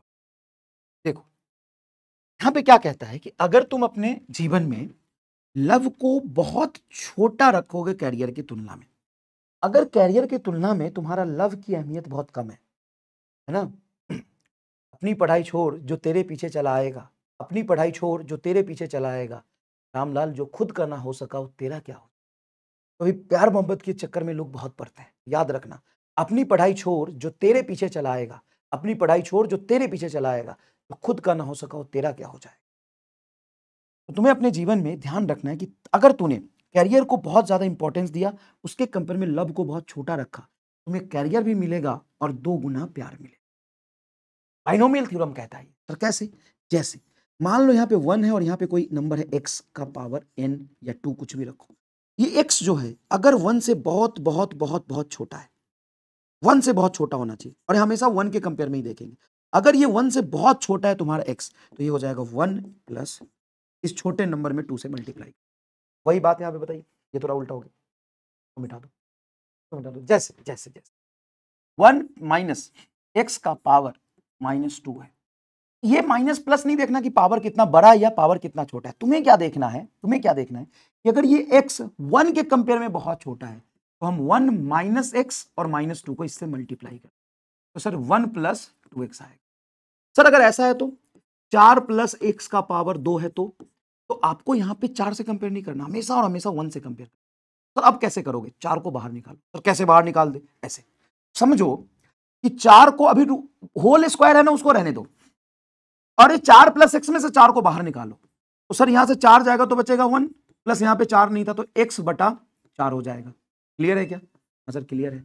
अब ये स्क्वायर, ये और ये मल्टीप्लाई में दोनों पे स्क्वायर होगा। हाँ सर दोनों पे स्क्वायर होगा।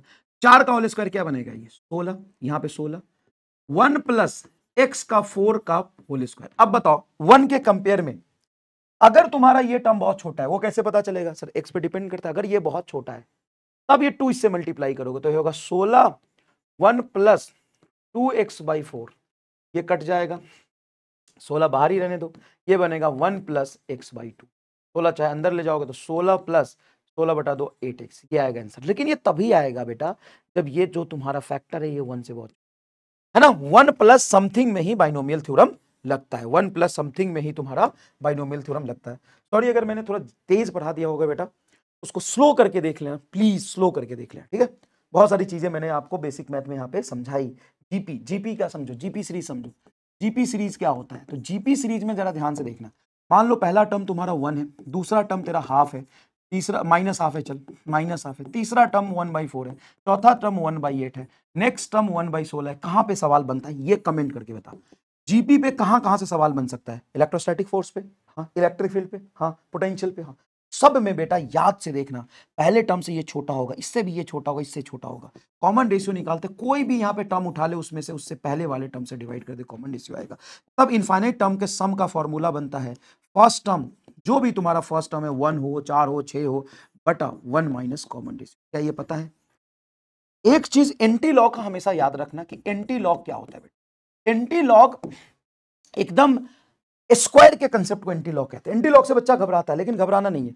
जैसे मान ले कि मैंने लिखा y is equal to x square, हाँ सर लिखा, तो एक काम कर, क्या करना है बताओ। एक बात बता, ये क्या है सर? ये बेस है, ठीक है। ये क्या है सर? ये पावर है। और ये क्या है सर? ये रिजल्ट। मैं क्या कह रहा हूं, बेस को रहने दे, इस 2 को यहां ले जा, y को ऊपर रख दे, तो ये लॉग बन जाता है। मतलब बेस को यही रहने दे, y को इसको ऊपर डाल दे और 2 को यहां रख दे, ये बन जाएगा log y on the base x बटा 2। और नहीं समझ में आया, यहां देख, 10 का पावर 2 क्या 100 आता है? आता है।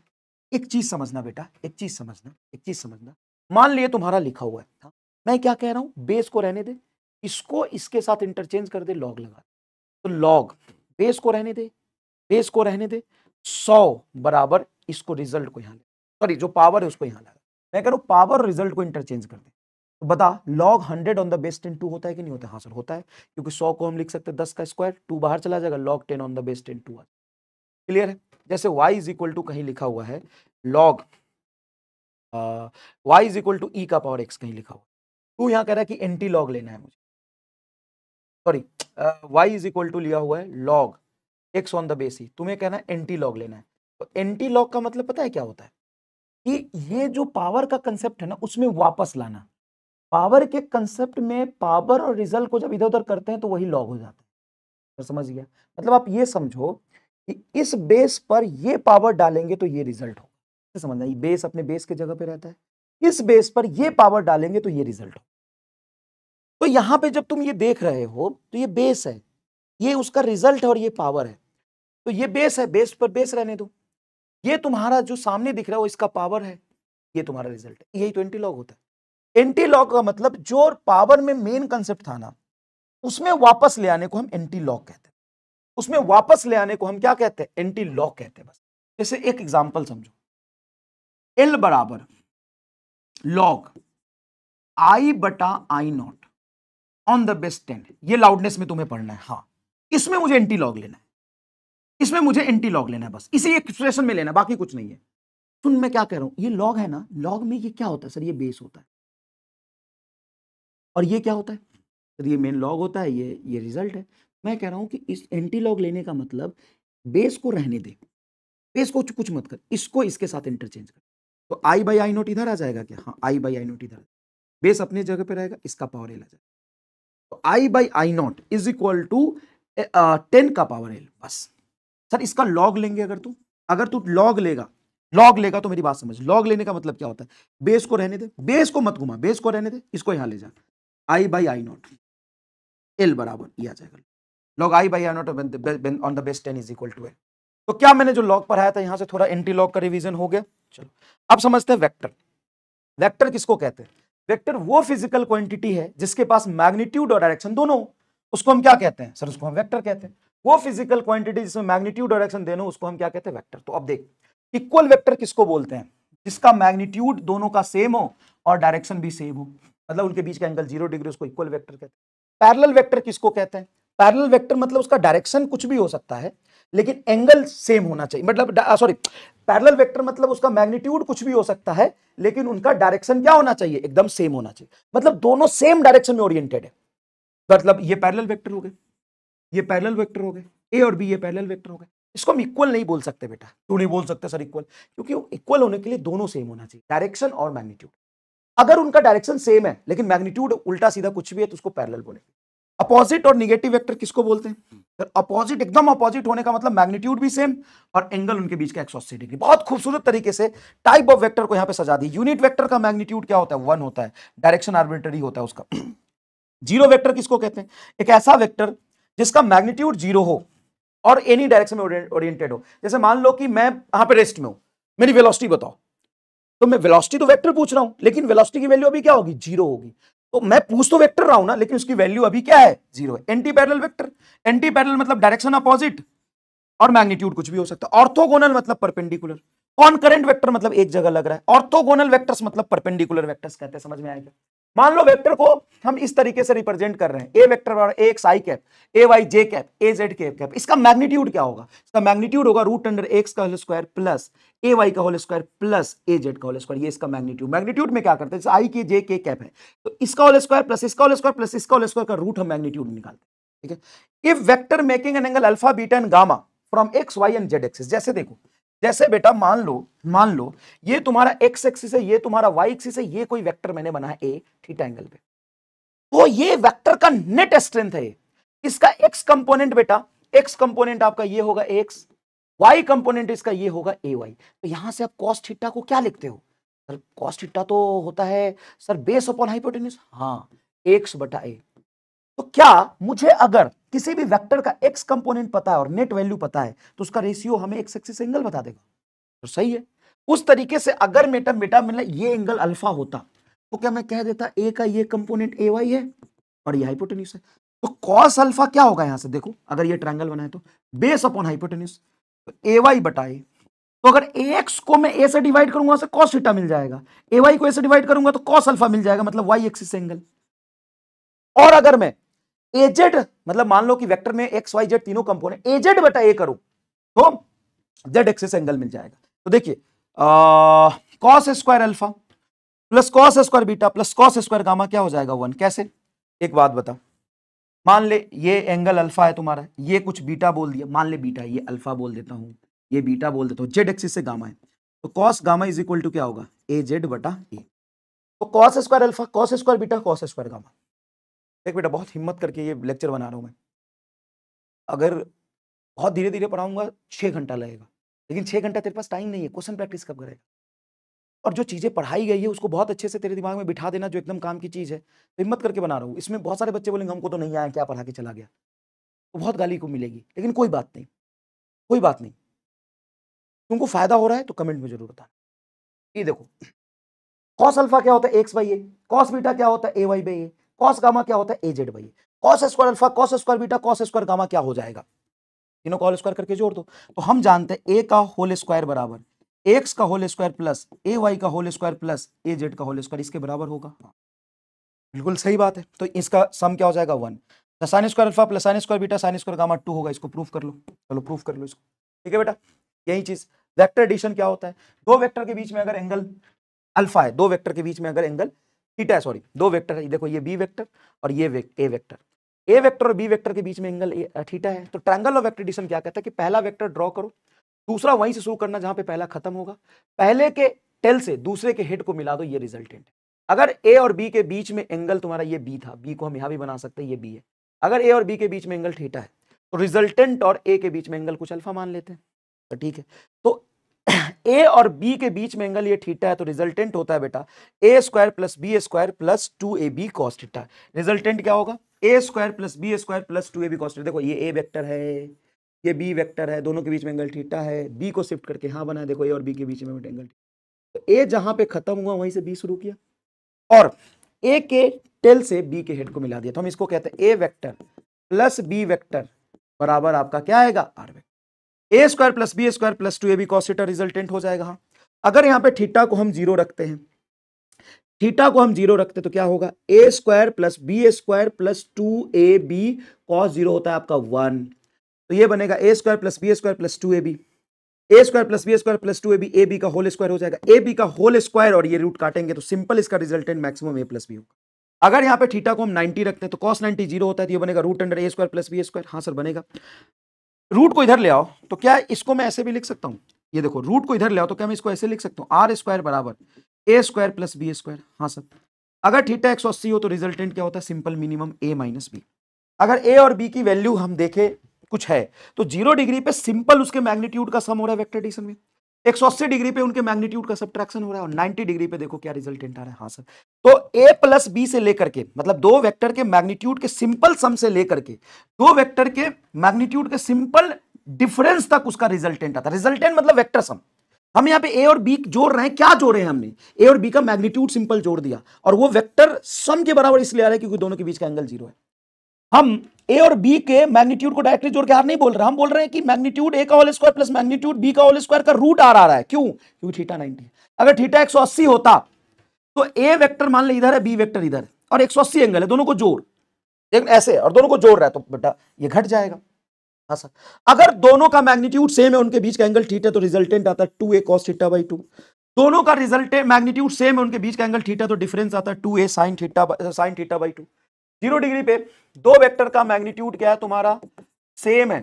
दो वेक्टर का मैग्नीट्यूड क्या है, सेम है, तो 0 डिग्री पे उसका रिजल्टेंट आता है 2a, 60 डिग्री पे उसका रिजल्टेंट आता है √3। जैसे मान ली ये तेरा 10 है और ये तेरा 10 है और एंगल तेरा 60 डिग्री है, तो 10 10 10 क्या होगा, 60√3।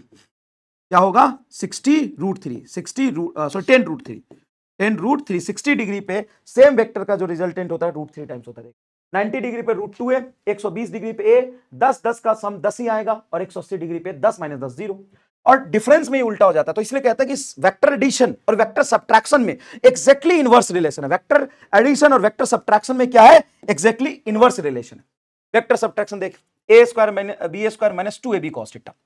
यहां पे क्या किया है, वेक्टर सब्ट्रैक्शन ए और बी के बीच का एंगल अगर थीटा है तो रिजल्टेंट होता है a square b square plus 2ab cos theta. Vector subtraction होता है a square plus b square minus 2ab cos theta.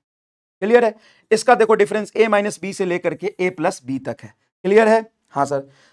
ये कॉम्यूटेटिव होता है a plus b, b plus a के बराबर होता है। अच्छा, जो रिजल्टेंट है वो याद रखना, रिजल्टेंट a प्लस बी का हमेशा इसी के प्लेन में होगा, और डिफरेंस का b वेक्टर जो होगा वो a vector minus b vector में ही लाइज करेगा। ये बहुत बहुत बहुत इंपॉर्टेंट बात है। a plus b b plus a के बराबर होगा, लेकिन a minus b b minus a के बराबर नहीं होगा। देखो ध्यान से, a plus b b plus a के बराबर होगा, लेकिन a minus b b minus a के बराबर नहीं होता। एग्जैक्टली इसका रिलेशन क्या होता है, उल्टा होता है।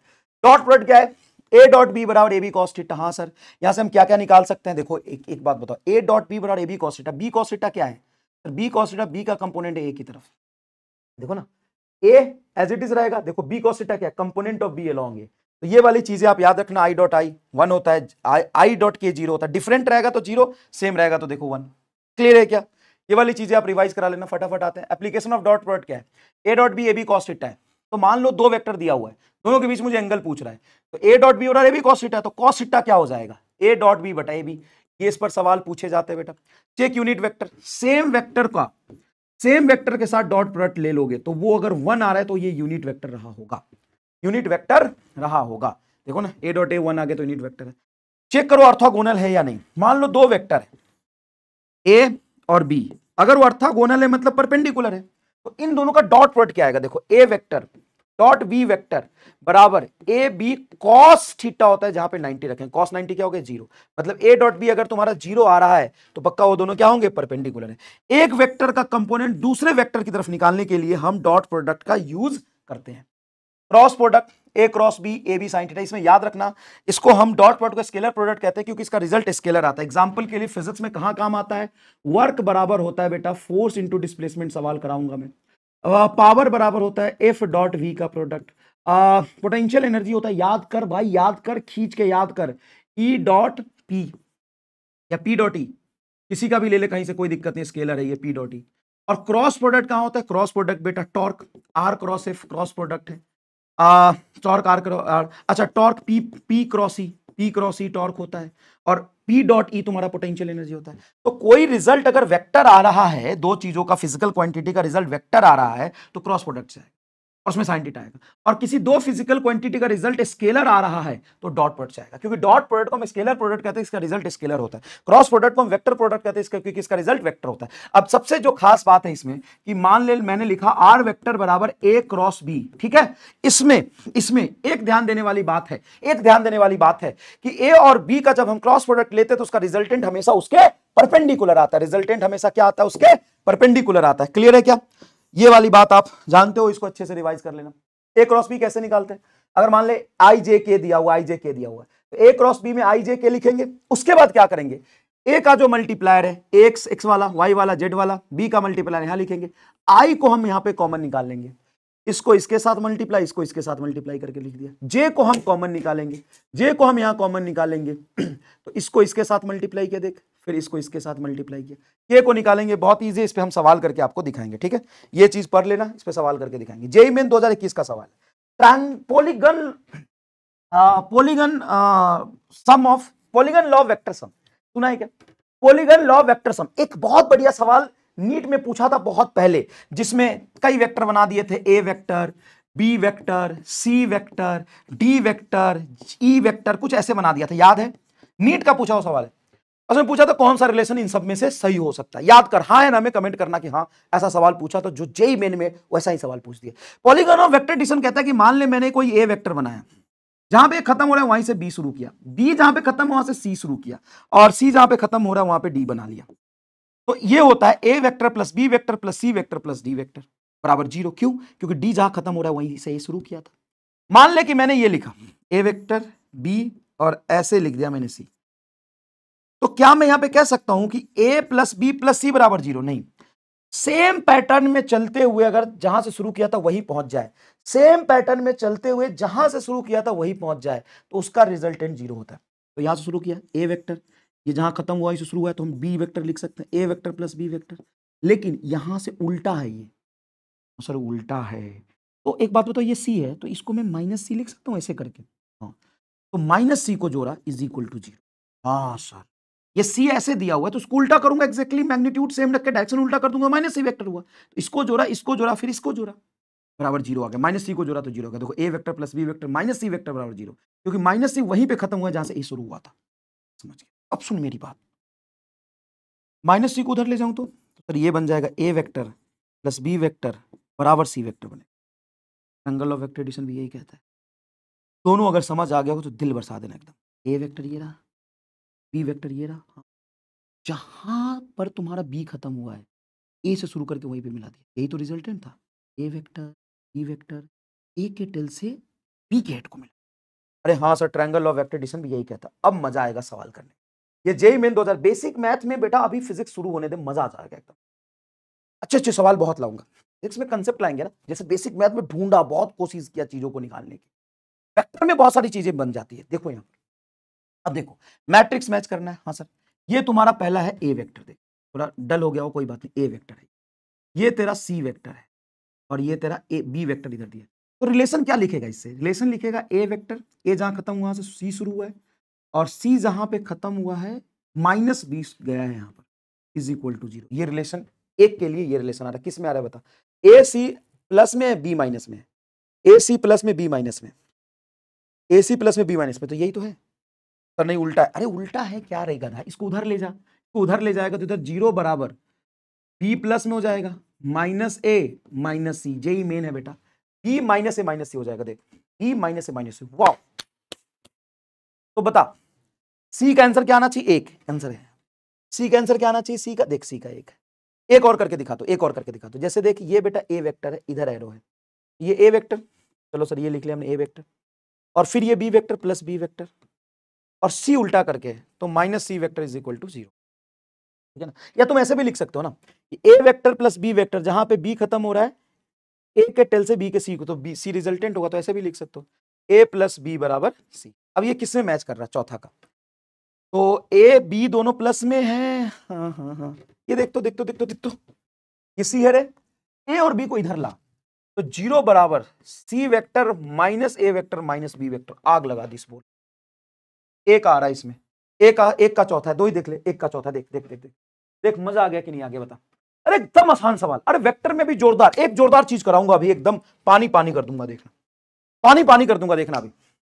What will be the projection of A on the b? Projection मतलब कंपोनेंट, ए का कंपोनेंट बी पे बताओ। अरे चाचा, ए डॉट बी बराबर होता है a b cos theta. Sir होता है, सुन मेरे लाल, सुन मेरे लाल, तुम्हें क्या करना है कि ए वेक्टर डॉट बी वेक्टर बराबर बटा ए बराबर बी कॉस थीटा होगा कि नहीं? हाँ होगा। तो हमें क्या करना है, what will the projection of A on B? A का प्रोजेक्शन हमें बी पर निकालना है। ए का कंपोनेंट जब बी पे निकालना ही है मुझे, ए का कंपोनेंट हमें क्या निकालना है, बी पर निकालना है, तो वैल्यू आएगा ना, तो मैग्नीट्यूड सेम करके देख लेंगे, उसका डायरेक्शन दिखा दिया, चलो कोई दिक्कत नहीं, मैं बताता हूं। तो ए का कंपोनेंट बी के, तो देखो ए बी कॉस थीटा, तो ये हो जाएगा ए कॉस थीटा इंटू बी, हाँ कि ना? अरे ए डॉट बी बराबर क्या होता है सर? ए डॉट बी बराबर होता है ए बी कॉस थीटा, होता है। ये रहा मान ले ए, ये रहा मान ले बी, ये है एंगल थीटा। ए का कंपोनेंट इधर क्या होगा सर? ए कॉस थीटा। तो ए का कंपोनेंट बी के लॉन्ग ए कॉस थीटा ही तो आएगा। तो हमें क्या चाहिए? ए का प्रोजेक्शन बी पे, मतलब ए कॉस थीटा। तो बताओ ए कॉस थीटा क्या होगा सर? ए कॉस थीटा होगा ए वेक्टर डॉट बी वेक्टर बटा बी। ठीक है, ए वेक्टर बोल ये रहा, बी वेक्टर बोल ये रहा, दोनों का डॉट प्रोडक्ट कर। आई का आई क्या हो जाएगा सर? 1। जे का आई के साथ जीरो, जे का क्या हो जाएगा? 1, और के का के उधर है नहीं, बटा बी का मैग्नीट्यूड क्या होगा? बी का मैग्नीट्यूड आई और जे का मैग्नीट्यूड हो जाएगा √2, तो आएगा 2/√2, कट के ऊपर √2 आ जाएगा। तो वैल्यू तो √2 आई, लेकिन √2 ऑप्शन में है नहीं बेटा, वैल्यू √2 है और उसका डायरेक्शन किधर है? ए कॉस थीटा का डायरेक्शन किधर? बी की तरफ। तो वैल्यू तो √2 उसका ही गया है, उसका मैग्नीट्यूड आ गया है, अब डायरेक्शन निकाल लो। तो बी का डायरेक्शन इसमें चिपका देंगे, तो ए का कंपोनेंट बी की तरफ आएगा ना, ए का कंपोनेंट बी की तरफ का ये वैल्यू आ गया। √2 ऑप्शन होता नीट में इतने से काम चल जाएगा, लेकिन हमें उसका डायरेक्शन चाहिए। तो ए का कंपोनेंट बी की तरफ जो वैल्यू आ रहा है ना, ए का कंपोनेंट बी की तरफ, वो √2 आ रहा है। अब यहां पे डायरेक्शन बी का चिपका दे, तो बी कैप लगा दे, तो √2 बी कैप मतलब बी वेक्टर बटा मैग्नीट्यूड ऑफ बी लिख दे। अच्छा, √2 बी वेक्टर बता क्या है?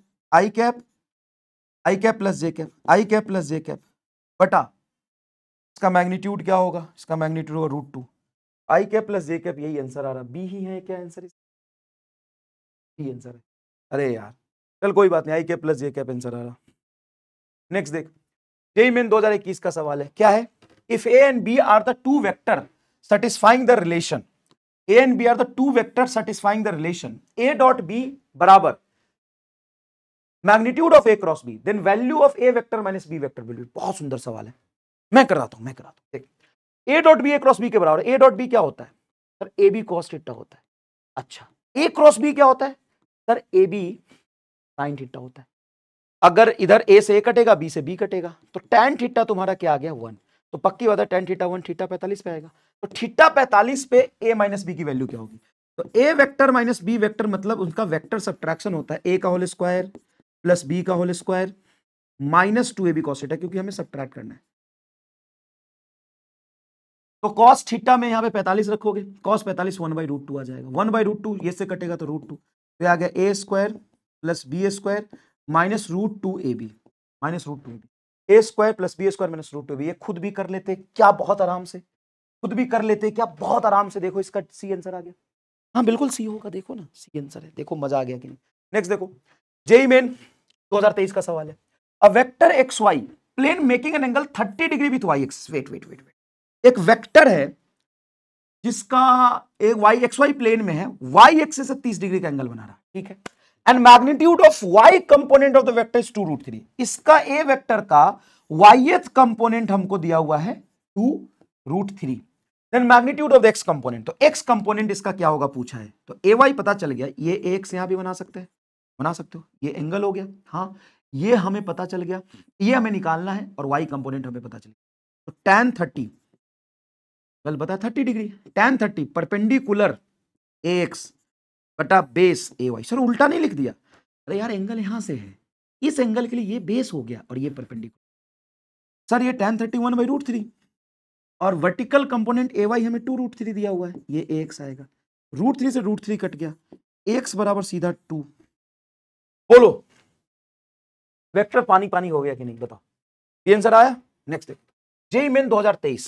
अरे भाई साहब जेईई मेन 2023 सच के सवाल है भाई, जेईई मेन के ये when vector a is this is subtracted from the vector b, मतलब a is subtracted from vector b, मतलब ये दिया है when a vector is subtracted from b vector, a vector is subtracted from b vector, then vector is equal to 2j cap, then what is the value of b।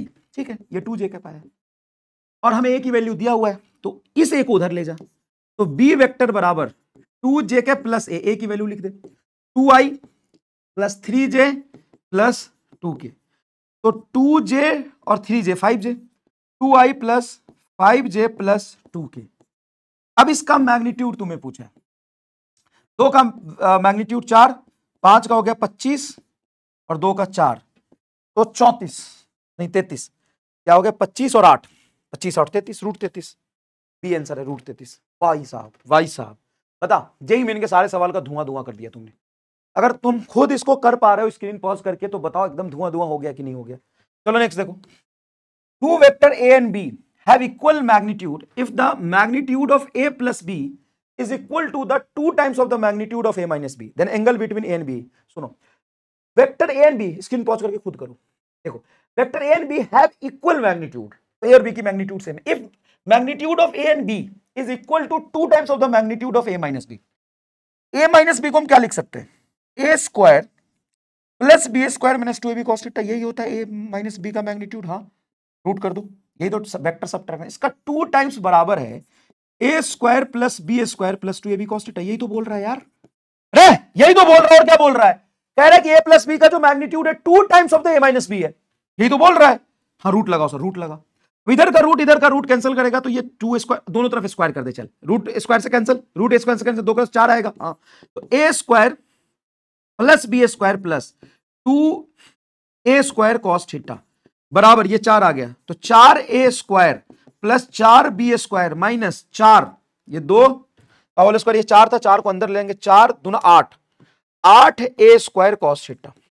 हमने बोला magnitude बराबर है, तो 2a square और 8a square, क्योंकि a और b बराबर है, इसको इधर लाएगा तो 10a स्क्वायर cos थीटा बराबर 4a स्क्वायर 4b स्क्वायर, तो हो गया 4 4 8, 8 में से 2 जाए क्योंकि a और b बराबर 6, तो 6a स्क्वायर, a स्क्वायर से a स्क्वायर कट गया, cos थीटा आ गया 6/10, 6/10 मतलब 3/5, 3/5 cos इनवर्स 3/5, cos इनवर्स 3/5। बता, सी आंसर आ गया। क्या सवाल है ये, क्या है सवाल, 2 लाइन का कैलकुलेशन है मात्र।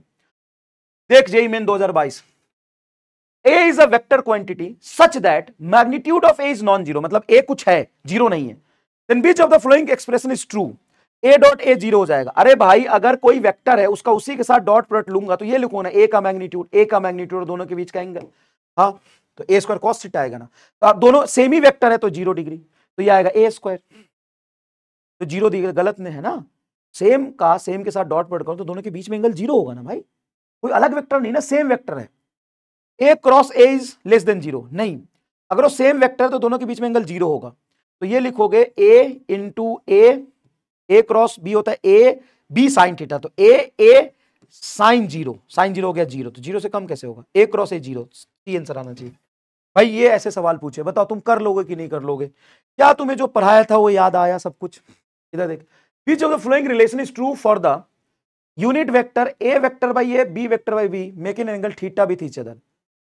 देख यूनिट वेक्टर है, ठीक है, A unit vector A vector by A, तो इसमें से कौन सा रिलेशन सही है, ए बी का मैग्नीट्यूड जो होता है उसको मैं ऐसे भी तो लिख सकते हैं, ए बी का मैग्नीट्यूड हो जाएगा 2a cos थीटा बाई 2,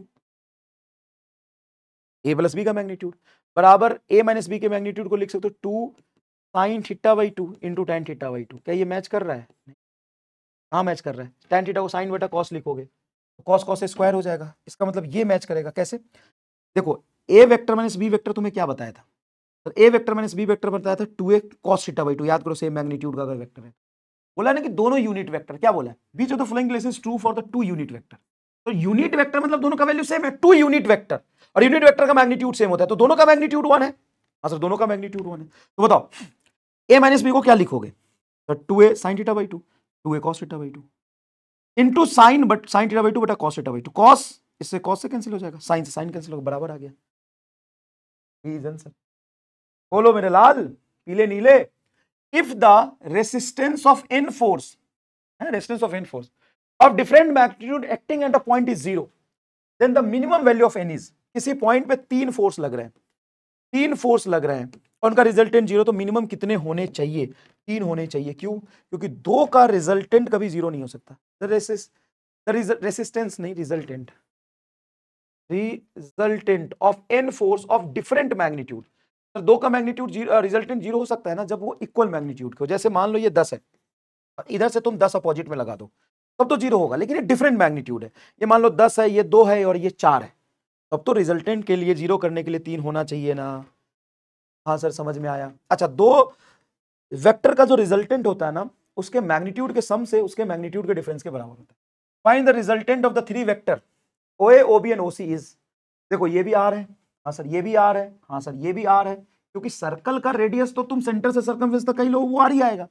अब इन तीनों का रिजल्टेंट देखना है। तो एक बात बताओ, R और R का रिजल्टेंट 90 डिग्री पर क्या होगा? R और R √2R होगा सर। हाँ, √2R और R, क्योंकि ये दोनों सेम मैग्नीट्यूड का है तो रिजल्टेंट बीच में आएगा एग्जैक्टली, तो 45 डिग्री पे आएगा, तो ये √2R हो गया। अब √2R में R और जोड़ दो तो √2R + R, ये आंसर आ जाएगा क्या? बताओ, मजेदार सवाल कर पा रहे हो?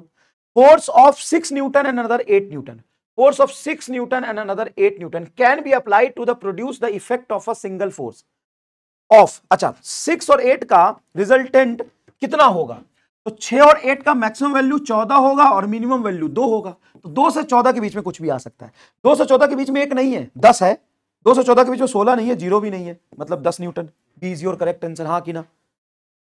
सॉरी थोड़ा सा टाइम ज्यादा लगा, लेकिन अच्छे अच्छे सवाल कराए, ब्रेन स्टॉर्मिंग सवाल है। एक सवाल आपके सामने है धुआंधार, एक सवाल आपके सामने एकदम धुआंधार। क्या सर? कंडीशन दिया हुआ है और यहां पे एंगल बताना है, सुनना मजा आ जाएगा, एकदम मत दूंगा। A + B मतलब वेक्टर सम, उसके वेक्टर सम A और B का उसके रिजल्टेंट के बराबर है, जहां पे दोनों वेक्टर का मैग्नीट्यूड बराबर है, एंगल 120 होगा। 120 पे ये चमत्कार होता है। हाँ सर। अच्छा, A और B का मैग्नीट्यूड सेम है और उनका वेक्टर सब्ट्रैक्शन का मैग्नीट्यूड है, ये 60 डिग्री पे होगा। देख लेना, 10 और 10 का सब्ट्रैक्शन 10 ही आता है 60 डिग्री पे। A² + B² एग्जैक्टली डिफरेंस के बराबर है, ये 90 डिग्री पे आएगा, क्योंकि 90 डिग्री पर ही डिफरेंस लो या एडिशन लो। A² + B² + 2AB cos theta. तो अगर तुम एडिशन लेते हो तो प्लस और सब्ट्रैक्शन लेते हो तो माइनस। अगर ये टर्म मैं किसी तरीके से 0 कर दूं, कब 0 होगा? जब cos थीटा में थीटा 90 होगा तो 0 हो जाएगा। हाँ, अगर ये 0 हो गया तो A² + B² का √D है, तो A² + B² D² आएगा। हाँ सर। ये कब होगा? ये भी 90 पे होगा और वेक्टर सम और वेक्टर एडिशन भी 90 पे होगा। देखो ये रिजल्टेंट है। नेक्स्ट देखो, A + B is equal to mod of A vector plus mod of B vector. Mod of A मतलब A, मॉड ऑफ B बराबर B, मतलब वेक्टर एडिशन है ये, मतलब ये A vector plus B vector को R वेक्टर कहते हैं। हाँ, उसका मॉड ले लिया मतलब R बराबर A + B कब आता है सर? 0 डिग्री पर। यही तो है ये। नीट में 5-6 बार ये सवाल पूछा और उसको मैंने 2 टेबल में खत्म कर दिया। Brainstorm, A vector - B vector A B के बराबर है, वेक्टर सब्ट्रैक्शन, ये तो हो ही नहीं सकता। वेक्टर सब्ट्रैक्ट किया है और वो A और B के मैग्नीट्यूड के सम के बराबर आ जाएगा। कैसे? मतलब A + B रिजल्ट आ रहा है, कैसे? जब थीटा को 180 रखोगे। देखो B बराबर √A² + B², अगर डिफरेंस निकाल लो, माइनस करो तो -2AB cos थीटा होता है। अगर थीटा को मैं 180 रख दूं तो सर cos 180 तो -1 हो जाएगा, तो ये प्लस बना देगा, तो A² + B² + 2AB बन जाएगा। ओई ले रे भाई, ले बे ले में ले ले ले। अगर ये तुम्हारा 180 डिग्री हो गया तो बताओ ये आएगा कि नहीं? हाँ, ये 180 पे आएगा। अब ये दो तुम खुद सोचो, यहां पे आंसर है। देखो 0 180 180 और 0 0 180 और 180 और 0, यहां पे आंसर है। बताओ मजे आए कि नहीं? अभी तो देखो, खेल तो शुरू हुआ। Assertion A × B is perpendicular to the both A + V vector and A - B vector. हाँ, तो A × B होता है, रिजल्टेंट होता है वो A और B प्लेन के परपेंडिकुलर होता है, और जैसा कि मैंने बोला रिजल्टेंट और सब्ट्रैक्शन प्लेन में ही होता है। A + B as well as A - B lies in the plane containing A and B। हाँ हाँ हाँ सही है, but A × B lies perpendicular। ओ हो भाई, ये तो सही हो गया दोनों, और करेक्ट एक्सप्लेनेशन भी, बोथ यानी ट्रू एंड करेक्ट एक्सप्लेनेशन। इसका आंसर देखो डी आ गया। मजा आ गया। Two vector A and B are the acting in the same plane and vector C is perpendicular to the plane, then resultant of these vector A and B are the acting in the same plane, ठीक है, and vector C is perpendicular to the plane, the resultant of these vectors A और B same plane में है, A और B मान ले same plane में 90 degree पे, और same plane, and vector C है, resultant vector C is perpendicular to this vector। ये C इधर है, तो इन तीनों का सम क्या होगा? तो देखो ए और बी का रिजल्टेंट इधर आएगा और इसको और इसके बीच में 90 डिग्री का एंगल है, तो इसका रिजल्टेंट जीरो नहीं हो सकता, कैन नॉट बी जीरो। करके दिखाओ जीरो। एक इधर है, एक इधर है और एक इधर है, जीरो कर ले। एक इधर है, एक इधर है, एक इधर है, जीरो कर ले जीरो। तो इसका रिजल्टेंट कहीं ना कहीं वेक्टर सम बीच में आता है, और ये इधर और ये इधर, कैसे होगा जीरो 90 डिग्री पर? दो वेक्टर 90 डिग्री पे कभी जीरो दे ही नहीं सकता है। बोल मजा आया कि नहीं? ले ले ले ले ले ले बी आंसर ले ले ले बी आंसर ले। इधर देख, the sum of magnitude of two force acting at a point is 18 and the magnitude of their resultant is 12. If the resultant is 90 degree with the force, देख एक force ये है A और दूसरा force मान ले B इधर है। क्यों? क्योंकि रिजल्टेंट एक वेक्टर के परपेंडिकुलर है। Resultant is 90 degree with the smaller force, तो इसके परपेंडिकुलर है रिजल्टेंट। अगर किसी भी एक वेक्टर से परपेंडिकुलर है, किसी भी एक वेक्टर से परपेंडिकुलर है रिजल्टेंट, तो पक्की बात है 20 दूसरा वेक्टर उधर होगा। वैसे कैसे?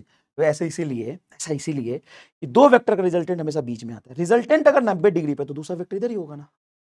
ये ए को रहने दे, रिजल्टेंट को रहने दे, बी को क्या मैं शिफ्ट करूंगा तो यहां लिख सकता हूं? हाँ सर लिख सकता हूं।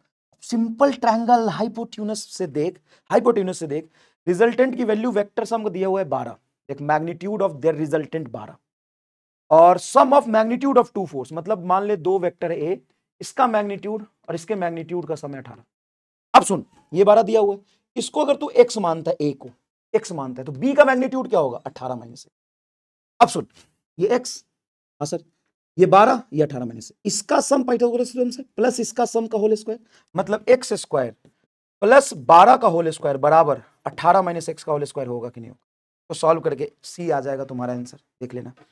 नेक्स्ट देख, the resultant of a plus b is r1 on reversing the bar b, the resultant of R2, what is the value of R1 का स्क्वायर प्लस R2 का स्क्वायर? एक minute, the resultant of A plus B is R1, ठीक है, then what is R1 vector? A1 plus A2, A vector plus B vector, A plus B is तुम्हारा R1 है। On reversing the bar B, मतलब inverse कर दिया, B को उल्टा कर दिया, B को उल्टा कर दिया, then resultant becomes R2, R2 है, रिवर्सिंग द बार बी मतलब बी को उल्टा कर दिया, ए माइनस बी का रिजल्टेंट ये है। तो R1 का स्क्वायर R2 का स्क्वायर क्या होगा? इसका स्क्वायर इसका स्क्वायर क्या हो जाएगा? बहुत आसान है। What is R1? अरे भाई इसका रिजल्टेंट होगा A square plus B square plus 2ab cos theta. Square करोगे तो रूट खत्म, मतलब मैं रूट हटा देता हूं, यहां से मैं रूट यहां से हटा देता हूं, इधर स्क्वायर कर देता हूं। R1 का स्क्वायर मैग्नीट्यूड ऑफ R2 का स्क्वायर हो जाएगा आपका A square plus B square minus 2ab cos theta. अब इसको जोड़ दोगे तो ये कट जाएगा, A square plus B square plus B square, C answer आ जाएगा। स्क्रीन पॉज करके एक बार खुद ट्राई करो बेटा, स्क्रीन पॉज करके खुद ट्राई करो, सी आंसर आ रहा तुम्हारा। ये क्या है? द एक्सप्रेशन इतना, देन व्हाट इज ए? एक वेक्टर है जो दिया हुआ है, देखो ए दिया हुआ है तुम्हें 1/√2 i cap plus 1/√2 j cap. ये क्या हो सकता है? यूनिट वेक्टर, नल वेक्टर, क्या हो सकता है? इसका मैग्नीट्यूड निकाल। कैसे निकालते हैं? इस वेक्टर के मैग्नीट्यूड का होल स्क्वायर प्लस इस वेक्टर के मैग्नीट्यूड का होल स्क्वायर, बता क्या होगा? 1/√2 का whole square half plus half, क्या हो जाएगा बोल सर? हाफ प्लस हाफ, ये तो 1 हो जाएगा, 1 का रूट 1 आएगा, मतलब यूनिट वेक्टर है। देख आंसर ए आ गया तेरा, ठीक है। देख, the initial velocity of the object is this and after some time its velocity is this, then find magnitude of change in velocity. तो मैं मैग्नीट्यूड चाहिए किसका? चेंज इन वेलोसिटी का। तो चेंज इन वेलोसिटी बेटा ऐसे लिखेगा, final velocity minus initial velocity. Final velocity बोल 3i plus 4j minus 4i plus 3j, ये तेरा आ गया चेंज इन वेलोसिटी। अब इसका मॉड ले लेना निकाल के। अब change in magnitude of velocity, हमें चेंज निकालना है मैग्नीट्यूड इन वेलोसिटी। तो फाइनल वेलोसिटी का मैग्नीट्यूड कितना है? 5, 4 और 3 परपेंडिकुलर। इनिशियल वेलोसिटी का मैग्नीट्यूड कितना है? 5। अब इसका चेंज निकालना है इसके मैग्नीट्यूड में, तो मैग्नीट्यूड में चेंज तो 0 आ जाएगा। सोच, मैग्नीट्यूड में चेंज तो बेटा क्या आ जाएगा? 0 आ जाएगा। लामीज थ्योरम क्या कहता है? किसी भी एक पॉइंट पे अगर 3 फोर्स लग रहा है, F1, F2 और F3, अगर तीनों का वेक्टर सम तुम्हारा क्या है बेटा? तीनों का वेक्टर सम क्या है तेरा? 0। तीनों का वेक्टर सम 0, तो आप कह सकते हो ये एंगल अगर अल्फा है, ये एंगल बीटा है और ये एंगल गामा है, तुम कह सकते हो F1 फोर्स बटा F1 जो एंगल नहीं बना रहा है अल्फा बराबर F2 एंगल नहीं बना रहा है अल्फा, ये गामा है, सॉरी गामा, साइन गामा बराबर F3 एंगल नहीं बना रहा है बीटा, साइन। ये तुम्हारा क्या है, लामीज थ्योरम है। ये क्या है, लामीज थ्योरम। क्या कहता है लामीज थ्योरम? लामीज थ्योरम कहता है कि अगर 3 फोर्स का रिजल्टेंट 0 है तो पहला फोर्स, देख यहां पर, पहला फोर्स बटा साइन अल्फा, दूसरा फोर्स, दूसरा जो एंगल नहीं बना रहा, तीसरा फोर्स, तीसरा जो एंगल नहीं बना रहा। तो ये भी उसी तरीके से सॉल्व हो जाएगा। तुम्हें T1 T2 की वैल्यू पूछा, कुछ नहीं करना, mg एक नीचे लाएगा, हाँ 100 न्यूटन, क्यों, mg, m की वैल्यू 10 है। अब मेरी बात सुन, ये 60 है तो यहां से ये 60 है एक्स एक्सिस से, तो ये भी 60 बना देगा, हाँ, और ये 90 है एक्स और वाई में, ये 150 हो गया, ठीक है सर। 60 और 30 तो ये 90 हो जाएगा, ये कितना हो जाएगा, ये 120 आ जाएगा, ये 30 है तो ये 30, 120 आ गया, ये टोटल एंगल क्या हो जाएगा। अब सोच, ये तुम्हारा टोटल 150 है, अच्छा टोटल 150 है, एक लाइन में निकलेगा, ये T1 बटा साइन 150, कैसे, T1 ये एंगल और ये एंगल नहीं बना रहे, ये 150 बराबर, ये तेरा क्या है 100 बटा ये 90, साइन 90, आंसर आ गया बेटा, साइन 90 तो सर 1 हो जाएगा, साइन 150 30 के बराबर, हाफ होता है, तो T1 50 न्यूटन। आंसर देखिए, ए यार, एक तो यार बोर्ड के चक्कर में बहुत दिक्कत हुई, आंसर नहीं दिया है, कोई बात नहीं, T2 इसी तरीके से निकाल लोगे। अब पार्टिकल मूव फ्रॉम इतना टू इतना, ठीक है, पार्टिकल बेटा यहां से यहां तक गया है, फोर्स इतना लग रहा है, तो वर्क कितना होगा, वर्क होता है F dot S, dot product का खूबसूरत सवाल, फोर्स कितना है 4i cap plus 3j cap, और डिस्प्लेसमेंट क्या होगा, फाइनल पोजीशन में से इनिशियल पोजीशन घटा दो, फाइनल पोजीशन 4i कैप, हाँ सर 4i कैप में से इनिशियल पोजीशन घटा दो 2i कैप, तो -2i घटाओगे तो 2i कैप हो जाएगा, प्लस 3j में से 5j घटाओ तो 3j में से -2j माइनस, तो 4i plus 2i 6i, 6i को इसके साथ डॉट प्रोडक्ट लोगे तो 6i और 4i 6 चौका 24 आ जाएगा, -2j 3j 3 दूना 6j आ जाएगा, तो नहीं 6 आ जाएगा, मैग्नीट्यूड निकालना है तो 18 आंसर आ रहा, तुम्हारा सी आंसर होगा, देखो सी आंसर है। डॉट प्रोडक्ट निकाल सकते हो क्या, देखो बेटा ये तुम्हारा दिया वेलोसिटी और ये दिया हुआ फोर्स, अब पूछा है पावर बताओ, तो पावर बराबर हो जाएगा बेटा F डॉट V, बहुत सिंपल है।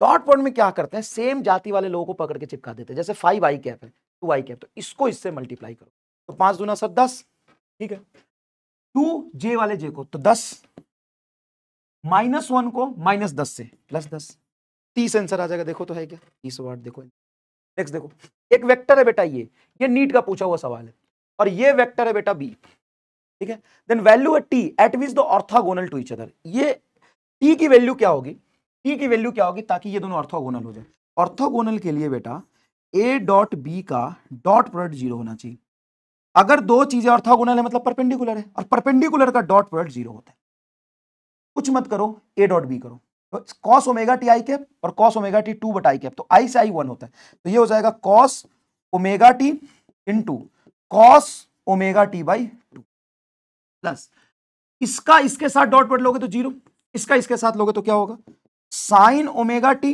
Into sine omega t by 2 बराबर 0। अब देखो ना, ये cos a इंटू cos b, sine into sine b, क्या बन जाएगा सर, cos a इंटू cos B plus sine into sine b, cos a minus b, omega t minus omega t by 2 is equal to 0। तो cos 0 कब होता है, जब ये एंगल तुम्हारा क्या हो जाएगा 90 डिग्री, तो omega t minus omega t by 2 हो जाएगा, omega t by 2 is equal to pi by 2, 2 से 2 कट गया, t is equal to pi by omega, pi by omega, ये आंसर बताओ, ये आंसर आ रहा है, क्या आंसर आ रहा है सोच के बता, क्या आंसर आ रहा है भाई मेरे, एक आंसर आगे देख, ये देख ए वेक्टर है, ये ए आई कैप बी जे कैप के कैप, और एक वेक्टर ये आर परपेंडिकुलर, तो दोनों का डॉट प्रोडक्ट 0 होगा, तो दोनों का डॉट 0 करके ए और बी का रिलेशन आ जाएगा, एक ए और बी का रिलेशन ये दिया हुआ है, तो बताओ बी की वैल्यू क्या होगी, बहुत खूबसूरत सवाल, कर लोगे क्या, आंसर मैंने यहां दे दिया है, कर लोगे क्या, सुनो सुनो सुनो, अगर ये वेक्टर परपेंडिकुलर है तो इनका डॉट प्रोडक्ट क्या हो जाएगा 0, तो इनका डॉट प्रोडक्ट 0 रख के ए और बी का एक रिलेशन आएगा, और एक्स्ट्रा ए और बी का रिलेशन मैंने एक और दे दिया है, तो बी की वैल्यू क्या होगी, सोचो कितना अच्छा सवाल है, सोचो कितना अच्छा सवाल है, हो सकता है अगर इसका आंसर नहीं आया तो देख लेना एक बार, पोजीशन ऑफ द पार्टिकल ये दिया हुआ है, आंसर मैंने दे दिया है, अगर देखो कई बार क्या होता है कि मैंने तुम पे छोड़ दिया, अब कहीं मान लो टाइपर ने 2 की जगह 4 लिख दिया तो अलग हो जाएगा ना, कमेंट कर देना कि आंसर आ गया इसका, कमेंट कर देगा ना आंसर आ गया है, क्या आएगा बता देना बेटा। चलो, ये पोजीशन वेक्टर है, ये मोमेंटम है, एंगुलर मोमेंटम क्या होगा, एक तो एंगुलर मोमेंटम की ये सवाल हो गए, 2020 में एक टॉर्क पे सवाल पूछा था, टॉर्क क्या होता है, तो टॉर्क होता है आर क्रॉस एफ, तो पोजीशन वेक्टर दे दिया, फोर्स दे दिया, तो टॉर्क निकाल सकते हो, हाँ सर क्रॉस प्रोडक्ट से निकले। अब यहाँ पे एंगुलर मोमेंटम होता है बेटा, r vector cross p vector, ठीक है क्या?